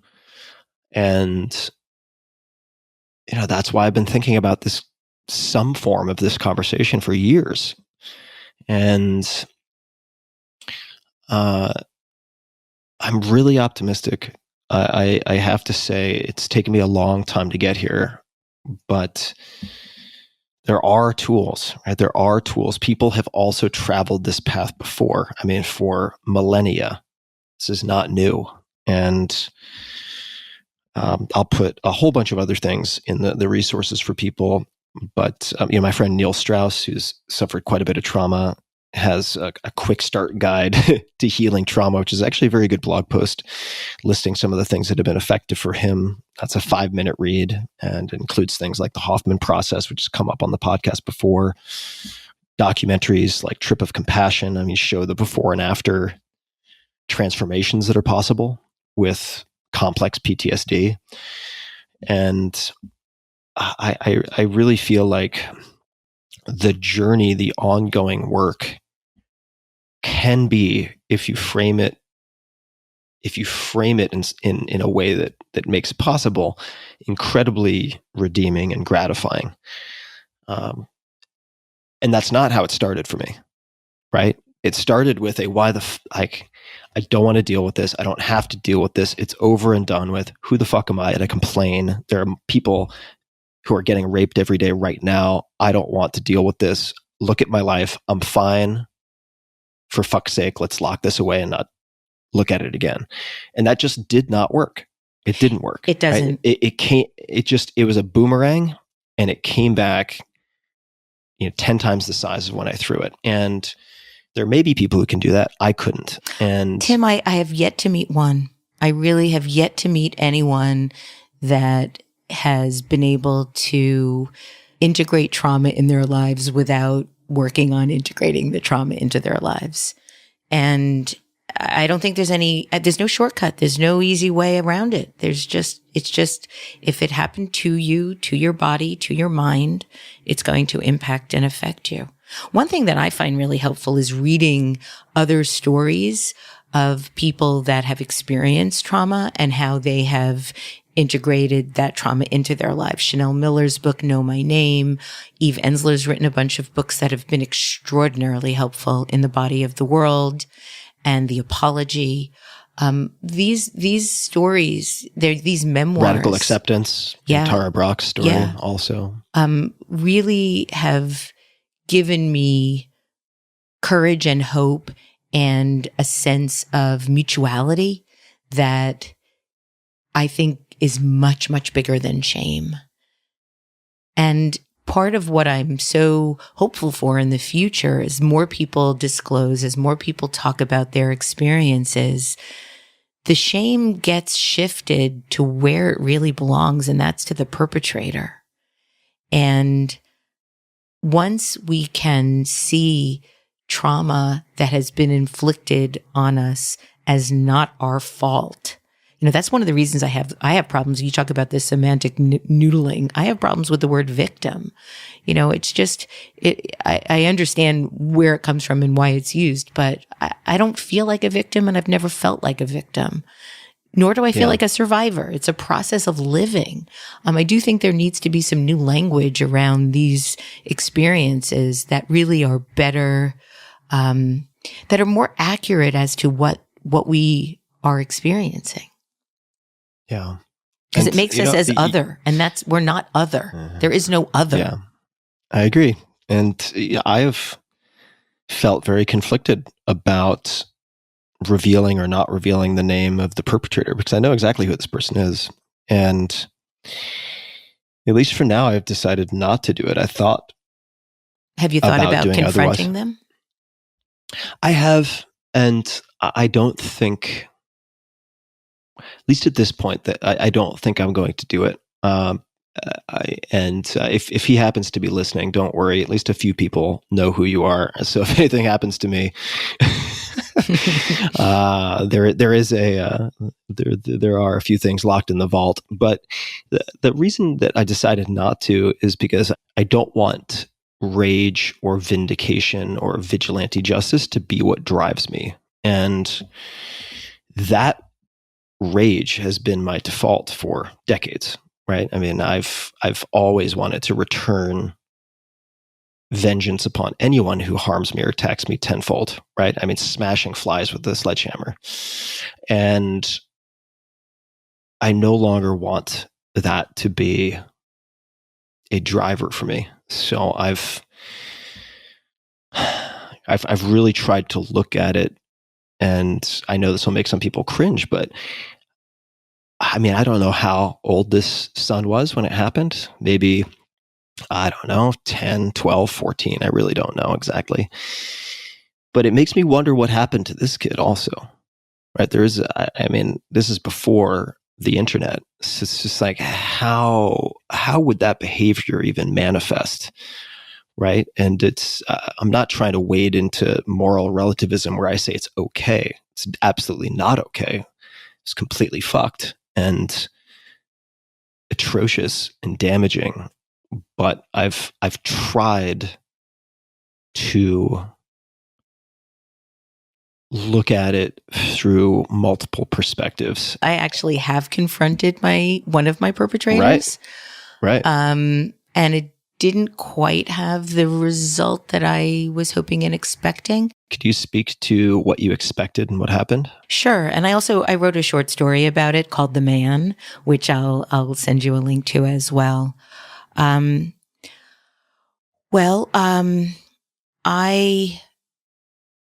had a person in my life at the time that I was seeing. This is before I came out. I didn't come out until I was 50. So before 50, I was primarily dating men and had been married. But I was seeing someone. I had re-engaged with somebody that I had been, who was a high school boyfriend. And this was 20 years ago. 20 years ago this happened. And he knew about my history, and because at the time, my stepfather was still living on Long Island, near where I grew up, I was able easily to find him. And so, my then boyfriend and I, went to his house. My boyfriend was rather, was a bodybuilder, so he was somebody that I felt could protect me. Helpful enforcer to have. Yeah, I mean, it's sort of a complicated cast of characters, which I'll talk a little bit about more once I finish this part. But I decided that with his sort of physical presence, I might feel safe going to his house, to the stepfather's house, and ringing the bell and saying what I needed to say. So I did, and I remember it very vividly. As you mentioned, it's just really extraordinary what we remember and what we forget. But I rang his bell. I was wearing a yellow coat and a black beret, and it was the fall, and the air was very crisp. And I rang the bell, and his third wife answered the phone. Came to the door, answered the bell. And I asked if he was there. And she looked at me skeptically. Who are you? Asking for my husband. And I said, well, I was, that my mother had been married to him years and years and years ago, and I was his stepdaughter. She then thought I was like a prodigal daughter coming back for reconnection and family. She didn't know why I was there. She only saw this as a positive thing. So she squealed. She was like, oh my God, that's amazing. Come in. And I said, no, actually, it's okay. I'd like to just stay here out on the stoop. And, is your husband home?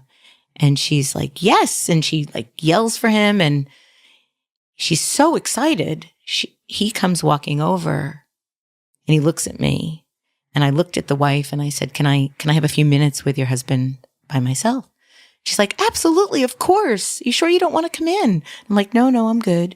And she scampers away, and she then yells in the background, let me know if you'd like some coffee. It's just like surreal. So not what I expected, Tim. So then he looks at me and I said, do you know who I am? And I think he maybe was a little bit senile. I don't know. At that point, he was probably 70. No. 60, 65 or so. And he said, you're his daughter. I said, that's right. Do you remember what you did to me? And he didn't say anything, just kept staring at me in the exact same eyes.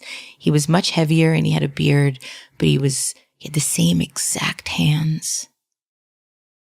And I was so scared, Tim. I was scared. It sounds so fucking intense. I was so scared. My heart was beating. I could hear it in my ears. And I said, do you remember what you did to me? And he just said, you're his daughter. That's all he said, again. And all I could say, and it wasn't strong enough, and it wasn't what I wanted exactly to say, but I was so nervous. And everything had stopped, like time stopped. And the only thing that was moving forward was my heartbeat. And I just said, you're going to burn in hell for what you did to me. And then I walked away. And I left. And there's this really dumb movie called The Specialist with Sharon Stone and Sylvester Stallone. And she has quite a lot of vengeance in the movie to make up for her parents being killed by this drug dealer. And at the end of the movie, Sylvester Stallone says, after they've been vigilantes and killed everybody, he says, how do you feel? She says, better. And I relate to that so much. Like, how did you feel? Like, better, but not that much better that it changed anything about how I felt about myself. And that, again, that work still had to be done by me and only me. But I still keep tabs on him. I know exactly where he lives. I've looked on Google Maps. I keep track of him. But I haven't ever felt the need to do anything more. That's a very intense story, Debbie. I would be worried that I would kill him. Yeah, I would fantasize. I fantasize. mean, I'm physically capable of it. If I were to be in that proximity, I would worry that I would actually do something that would put me in jail. Yeah, we don't want that. No, that would not be good for anybody. I fantasize a lot. I have these, because I do work with Mariska Hargitay, and I have these sort of fantasies about, the sort of an SVU episode of vengeance. But I just don't think I have it in me. That rage, I still do overreact to things. I still, when something bad will happen, I'll feel doomed, but not anywhere as near what it used to be. And I have become so much more sensitive to life and to things that are living that I don't think I have it in me anymore to do that. But I haven't forgiven him. I'm wondering, in the work that you've done, have you been able to forgive your perpetrator? I'm laughing because this is a word I've always had great trouble with. Me too. Me too. Forgiveness. Only in the last 6 months, is in any conventional sense, I would say no. I do not find it permissible. I'm not going to have a drink with them. Let bygones be bygones. No. In any conventional sense, I would much rather put a bullet in his head. But what I have come to use as a definition of forgiveness very recently, this is only in the last year, that makes sense to me, because forgiveness almost as a concept, given some of the horrible things that have happened, just never even made sense. It was a nonsensical concept to me, is letting go of hatred. Forgiveness is letting go of hatred. And if I think of hatred as, swallowing poison and expecting it to kill your enemy, I have found holding resentment and hatred to be so corrosive and so destructive to me personally, right? I hold it in like this hermetically sealed bottle of acid, that just for purely practical reasons, I have come to view and pursue forgiveness as the letting go of hatred, because I do not find it serves me. Mm.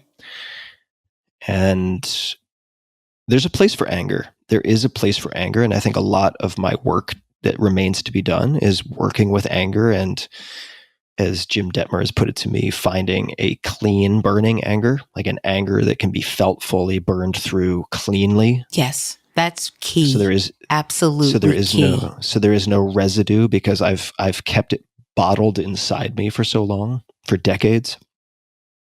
But letting go of hatred, as my definition of forgiveness, which I certainly found through someone else's quote, I'm sure, has been helpful. So finding a meaning for that word has been helpful, and that's the meaning that has been most palatable to me. That's a definition of forgiveness that I can get on board with. As you think about forgiveness or changing the way you view your rage, how does that help you, or how has that changed your understanding of yourself and your behavior? Oh, it's so far, and the work is not done. And in a way, I look forward to the work, because as I do more work and learn more, then I can hopefully share more. But I will say, just in the progress that I've made in the last handful of years, I've realized through, say, the HRV training, looking at my cardiac hyper reactivity to very small things, little noises, certainly different situations, tense conversations. I have a full-blown panic response, even though I can keep a calm face. And part of that is retreating into stories. And so something I repeat to myself, and this is while I'm sober, although it began as a realization in the space of working with psychedelics, is don't retreat into story. Don't retreat into story. And retreating into story means defaulting to these old stories that I've used for so long that I never, for decades, questioned them. Right? Yeah.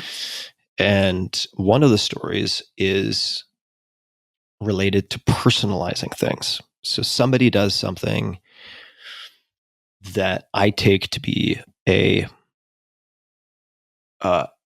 breach of trust, a betrayal of some type, and I begin to spin this story and construct this narrative of how this person has completely betrayed me. I am unsafe. This person is dangerous. They are a threat.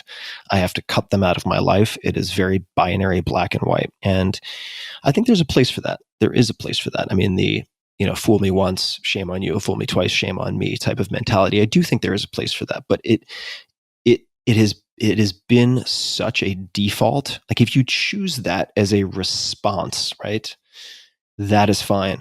If it is a reaction, if you're like a slug that's getting poked with a stick and you're just reacting, then I think it's worthy of if you feel like it's involuntary. Sometimes these responses, right. You almost feel like you don't have any control over how you respond. Yeah, right. It's just a Pavlovian response, and so for me, I've used observing anger and rage as a way to try to identify, and this comes back to some of the descriptions in the Enneagram book by Beatrice Chestnut, which again, I'm going to warn everyone in advance. If you're hyper analytical like I am and skeptical, a lot of it is going to sound like astrology. So just be forewarned.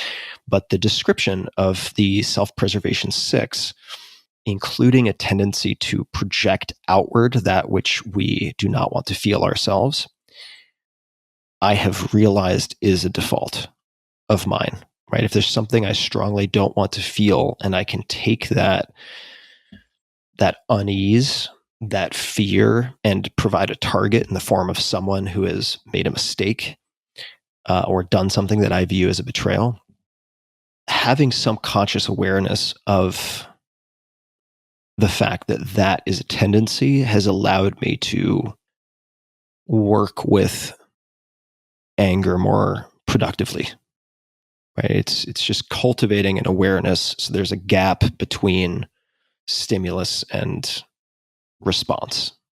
Yeah, I think taking advantage of that gap. Yeah, I think that if someone has the ability to evaluate their response to anger and sees that it might be excessive relative to the experience, it's a way to understand that that's what your body has experienced. And that's the degree that you are trying to protect yourself. Your sense of being betrayed or your sense of being hurt really is what it's what you're feeling. The anger is relative to the hurt and the grief.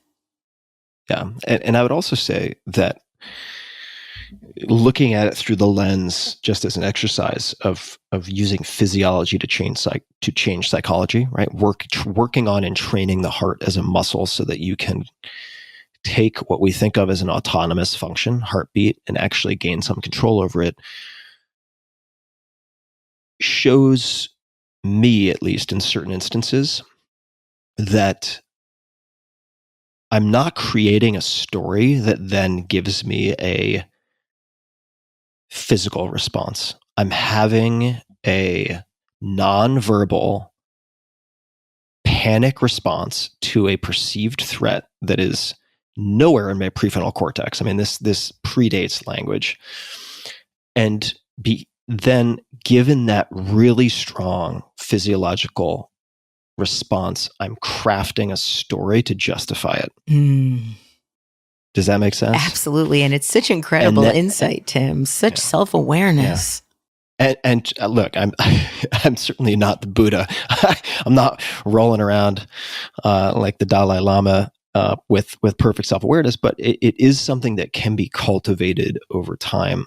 And in my case, it has become clear, not always, but a lot of the time, I'm having this almost reptilian panic response, and then my prefrontal cortex kicks in, and within a nanosecond manufactures a story that justifies the huge physical response. And then my mind will find evidence to support that story. Yeah, absolutely. And you can't control your reptilian brain as hard as we try. You can't will that adrenaline to kick in. It just doesn't work that way. Yeah. So it's been fascinating to work at it from both ends, meaning working on the psychology, right? Using words, using books, using resources, exercises that are clearly prefrontal cortex to affect my physiology, right? To calm myself, to decrease hypervigilance, which is extremely energetically expensive. I mean, I've battled fatigue my whole life. And I think that's a big part of it, is that I'm always, as my friend Josh Waitzkin would put it, I'm always at a simmering 6 of like sympathetic nervous system activation, like fight or flight. I'm always at a 6. Well, you're vigilantly ready. Yeah. And it's just much more effective. It's much more enjoyable to be at, either a 0 or a 1, and then being able to jump to 10 when action is required. But if you're constantly at a low boil, you're just exhausted. So to work with words to decrease that hypervigilance and to change my physical response, and then also to work on the physical response directly, to work on nonverbal, say, somatic release and so on, to then relax the cognitive gum that keeps familiar stories playing as defaults. And so I've tried to work in both directions. What kind of work are you doing in that way? Well, on the physical, and let's just call it psycho-emotional, where you have different types of physical release. For me, it would really be limited to HRV training, including breath work that's associated with that, that's prescriptive, and the use of psychedelics. It would be those two primary toolkits right now. And I know there are other tools. There are different types of physical expression and so on that can be used, and that many people have found extremely effective. And some of them are in that Quick Start Guide to Healing Trauma by Neil Strauss, which I'll link to in the show notes. Personally, I have found psychedelics or psychedelic-assisted psychotherapy plus HRV training to be very helpful for that bottom-up component that I was describing. In addition to the way that you express anger, have you found that your childhood trauma has shown up in your life and contributed to other behaviors, the way that you work or the type of work that you do or your drive? I absolutely think so. What I think I've become aware of as a question is, again, it's very basic, but what are you unwilling to feel? And the reason I bring that up in the context of, let's just say, work, is if there's something, and again, much of this is subconscious, that I don't want to feel or that I'm finding very uncomfortable, I will plunge into projects and work. Yeah, I've used work as a distraction. Yeah, as a way to just overwhelm whatever the truth of that experience might be otherwise. And the truth of an experience, I've mentioned the word revelation a few times. Sometimes the truth and the solution is put right in your face, right? It's a gigantic billboard put in your face, and the message is obvious. But very often for me, the truth and the solution and maybe the alternative to your old stories and patterns is a whisper from across the room.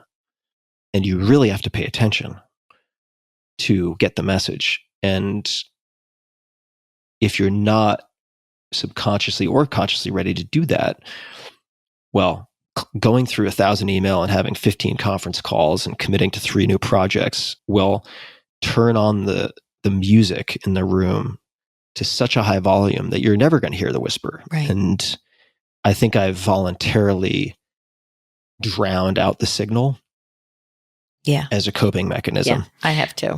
So it's a wonderful coping mechanism because you feel productive in the world, but all it really is avoiding the inevitable. Right. And my partner, my girlfriend, has been very, very helpful for pointing that out when I do that. Good.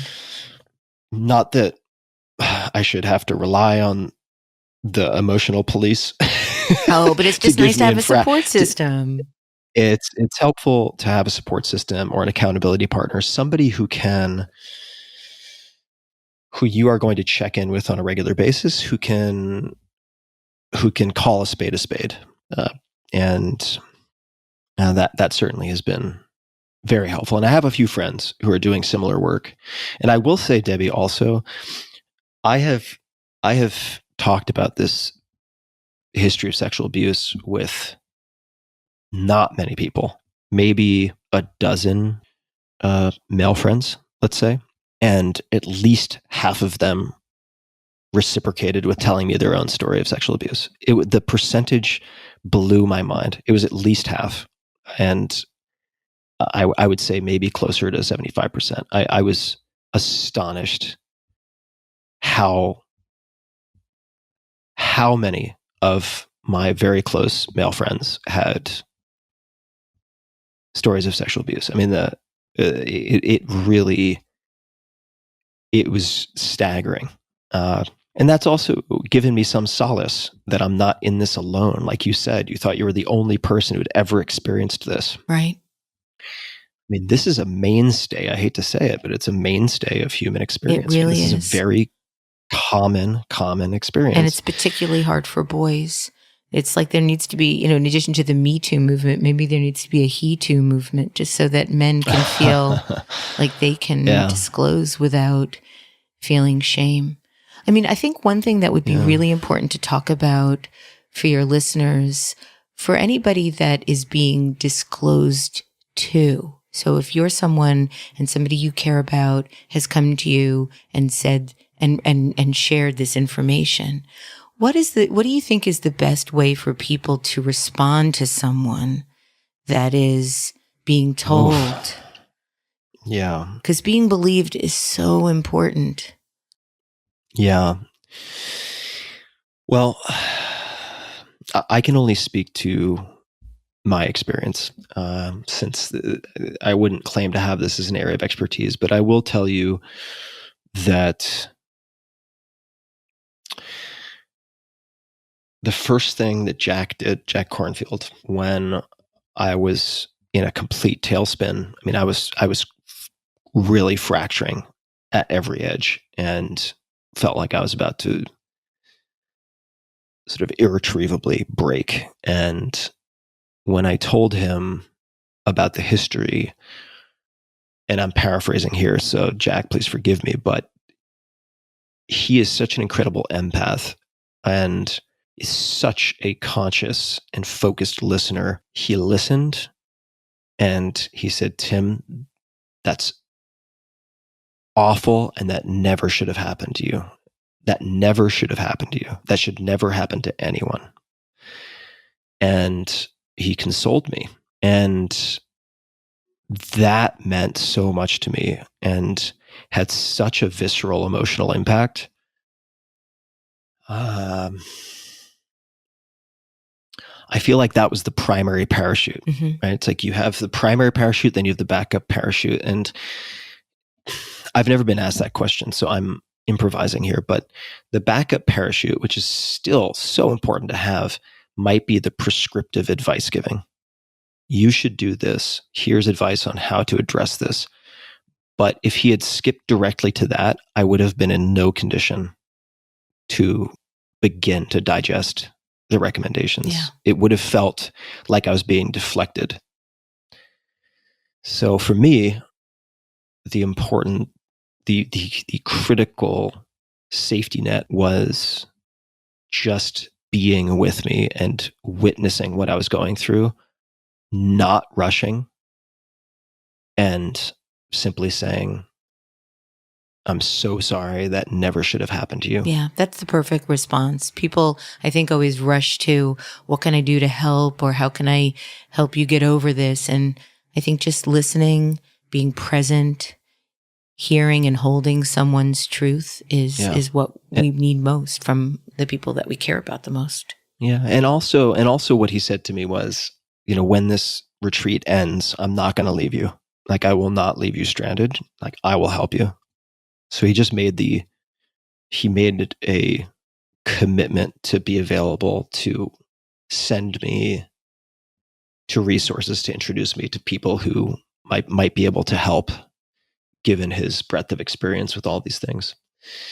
And so those two things, I think, feeling seen and heard, and then being told, I'm not going to leave you alone, right? I'm not going to leave you hanging. I will help you, because I've, through all of these experiences that we're talking about, I felt completely unprotected. I felt 100% hopeless and vulnerable, right? There was no protection. And I've felt that for decades. Yeah. And to have someone say, in effect, I have your back, I'm not going to leave you alone, allowed me to exhale enough to get through the next several days of that silent meditation retreat. And that helps you create these neural pathways in understanding that there is someone that you can trust, and that there is someone that understands you. And that really does help change how you view yourself and your place in the world. That was a really important experience. Yeah. And I really, certainly if this is ever released, I'll send it to Jack, but I've mentioned to him, of course he knows, but I've mentioned it very indirectly and kind of obliquely and couched language on previous podcasts with him, how not indebted, that's not the right word, because he would never view it as a debt, but just how grateful I am and how lucky I am that he happened to be there. Because if he hadn't been there, given the complexity, in a sense, the intensity of the experience, I don't know what would have happened, which comes back to the point that I made really early on. In other words, learn from my mistakes. If you go into some very intense immersive experience, these things can come up. I had no idea this was going to come up. I did not expect this to come up.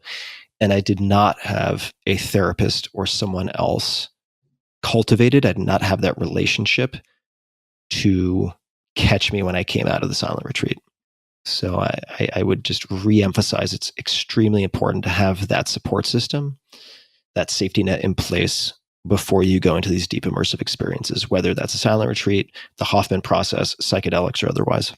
In understanding your trauma, in looking to understand it and integrate the various experiences you've had, does it change how you see yourself and how you see your life to this point? Totally. The work has totally changed it. And I will say that the work sometimes takes a long time. And you can also have moments that completely change you in an instant. And if we look at change, life-changing moments from a negative perspective, right? Could a horrific car accident change your life in an instant? Yes. Could the death of a loved one change your life in an instant? Yes. There are examples from the healing side of the equation. There are things that, for some people in some instances, can really have transformative effects in a very short period of time. So I would say that there are a few things. The first is, let's look at the title of this book, The Drama of the Gifted Child, right? I have, and this is not how this title is intended, but I've tried to ask myself, how can I turn this into a gift?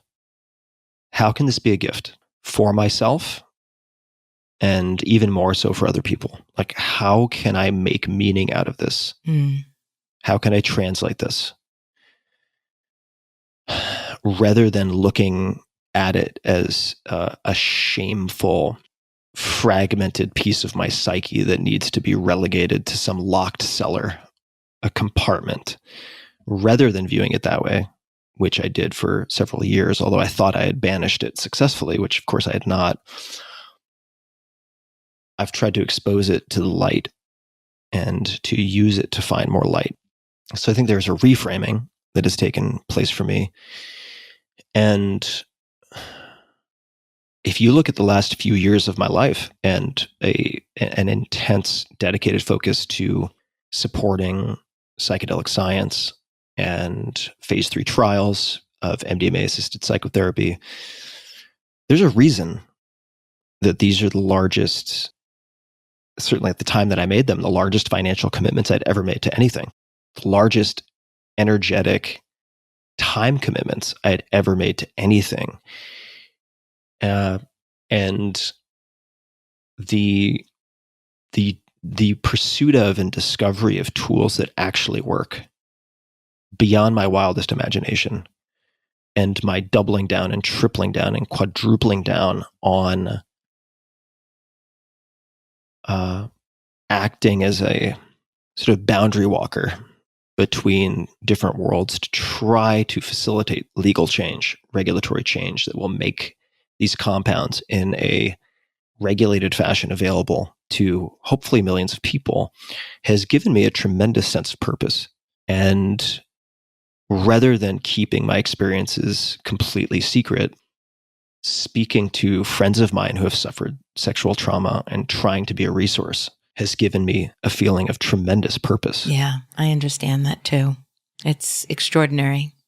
It's heart-opening. Yeah, so it is. It's heart-opening. And for me, and I think for many people who have had their hearts closed or cauterized seemingly from trauma, it's healing for me to feel that sense of purpose, right? It is restorative and nourishing to me to take that on.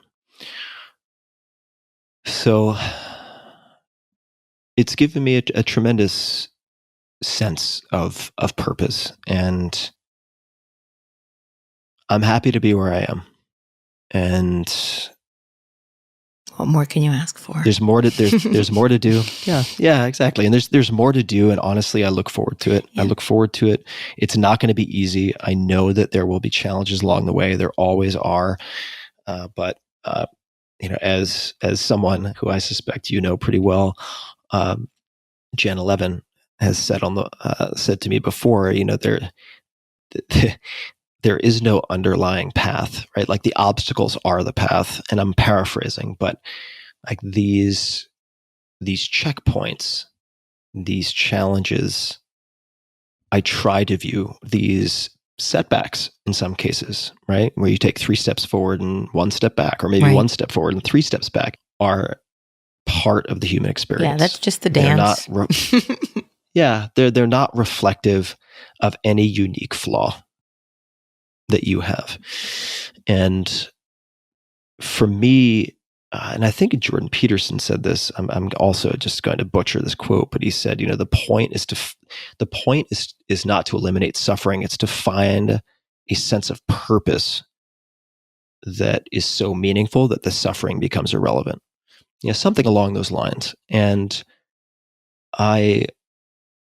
Jordan, I apologize if I'm misquoting you, but even if I am, I like it. Yeah. Somebody shared that with me. And I do think that having a why has allowed me to endure more than I could have ever conceived possible. And not just endure by the skin of my teeth, but like endure quite easily some real challenges. It's not always easy, but those types of reframes and work on my physiology as an adjunct has brought me to this place. So a lot of things are different. I have one question I want to ask. Mm-hmm.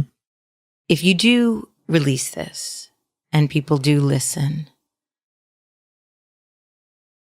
what do you want them to take from this conversation? Or what would you like them to get from this conversation?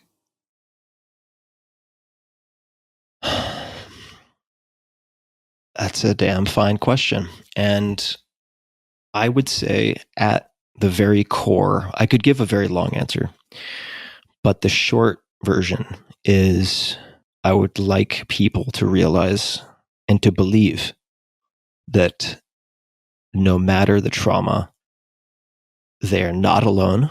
They're never alone. And it is never hopeless, because I'm speaking to you, Debbie, as someone who came within a hair's breadth of killing himself. Yes. With utter conviction, yes. No reservation. And it wasn't necessary. It was not necessary, but I had lost hope. I felt like I was permanently damaged, flawed, incapable of feeling happiness, even when things were going well. Like objectively, I was like, my life is good and I'm unhappy. Therefore, I'm never going to be happy. So what's the fucking point? Let's end this now. You're never alone. You're not uniquely flawed. And it's never hopeless. There are tools. There are tools that really fucking work. And if you had told me that in 1999, I would not have believed you. But having experienced the things I've experienced and having seen similar results in other people, and by other people, I don't mean one or two people. I mean dozens of people firsthand. Yeah. I know there are tools that work, and there are curative tools that work. So I would just say, you're not alone, and it's never hopeless. You're never alone, and it's never hopeless. There are tools. That's what I would want people to take away from this. Thank you. Thank you, Debbie. I think this may be a good place to put a bow on it. And I'm so grateful to you for being such a skilled and empathic and loving midwife and shepherd for this conversation. You've been such a wellspring of strength for me to lean on. You've taken many late night phone calls from me when I felt like I was broken. You could see I'm getting emotional. Where I just felt like I was breaking, and it's been fucking hard at points. Yeah. It's been really hard, and you've always been there, and there is light. Yeah. I mean, I can't, there is light. I can't begin to tell you how having that moment to share opened my heart and opened my world and opened my mind in a way that I could never, ever have predicted or planned for even. And I think that, you were talking about suffering, and, we all suffer. And sometimes I think we do everything in our power to avoid suffering when the suffering isn't as hard as the avoidance. Yeah. And or the isolation. Right. And so thank you for being there for me and for giving me the opportunity to be part of this, extraordinary conversation. For me, it's just, and it's so interesting because we've had such different journeys to this moment. And, if my helping you understand the benefits of talk therapy is helpful, that makes me thrilled. But also know that you're talking to me about the ways that you've worked through some of your trauma has given me the opportunity to think about alternatives that might also help me and things that I've never considered before that I'm now considering. And on that point, I am talking to two different people twice a week right now. Great. So I am using that tool in the toolkit, and that's in no small measure due to you. Thank you. And I would also say that now a lot of what we've said alluded to this, I think, but another key takeaway for me, or just a mantra perhaps that I try to remind myself of that might be helpful to people listening is, how can you use your suffering to connect with people rather than isolate yourself from people? How can you use your suffering? This is the water in which we all swim. Yep. How can you use your suffering to better connect to others rather than isolate yourself? Yep. It is possible. And of course, I'll include all the resources that we've talked about, and I'm sure it'll be a growing list on the blog in the show notes. So I'll just mention two things: tim.blog/podcast for this podcast, assuming it gets released, and tim.blog/trauma. And I'll make that a live resource that will no doubt change over time. So Debbie, you're a lovely, lovely human being, and I so appreciate you. And I just want to extend my love and sincerest thanks for being so patient with me as I hemmed and hawed and postponed for so long before this conversation. It's all good. I love you dearly, dearly. I feel like we're brother and sister. Yeah, I love you too, Debbie. And to everybody out there, one more time, you're never alone. It's never hopeless. There are tools. And until next time, thanks for listening.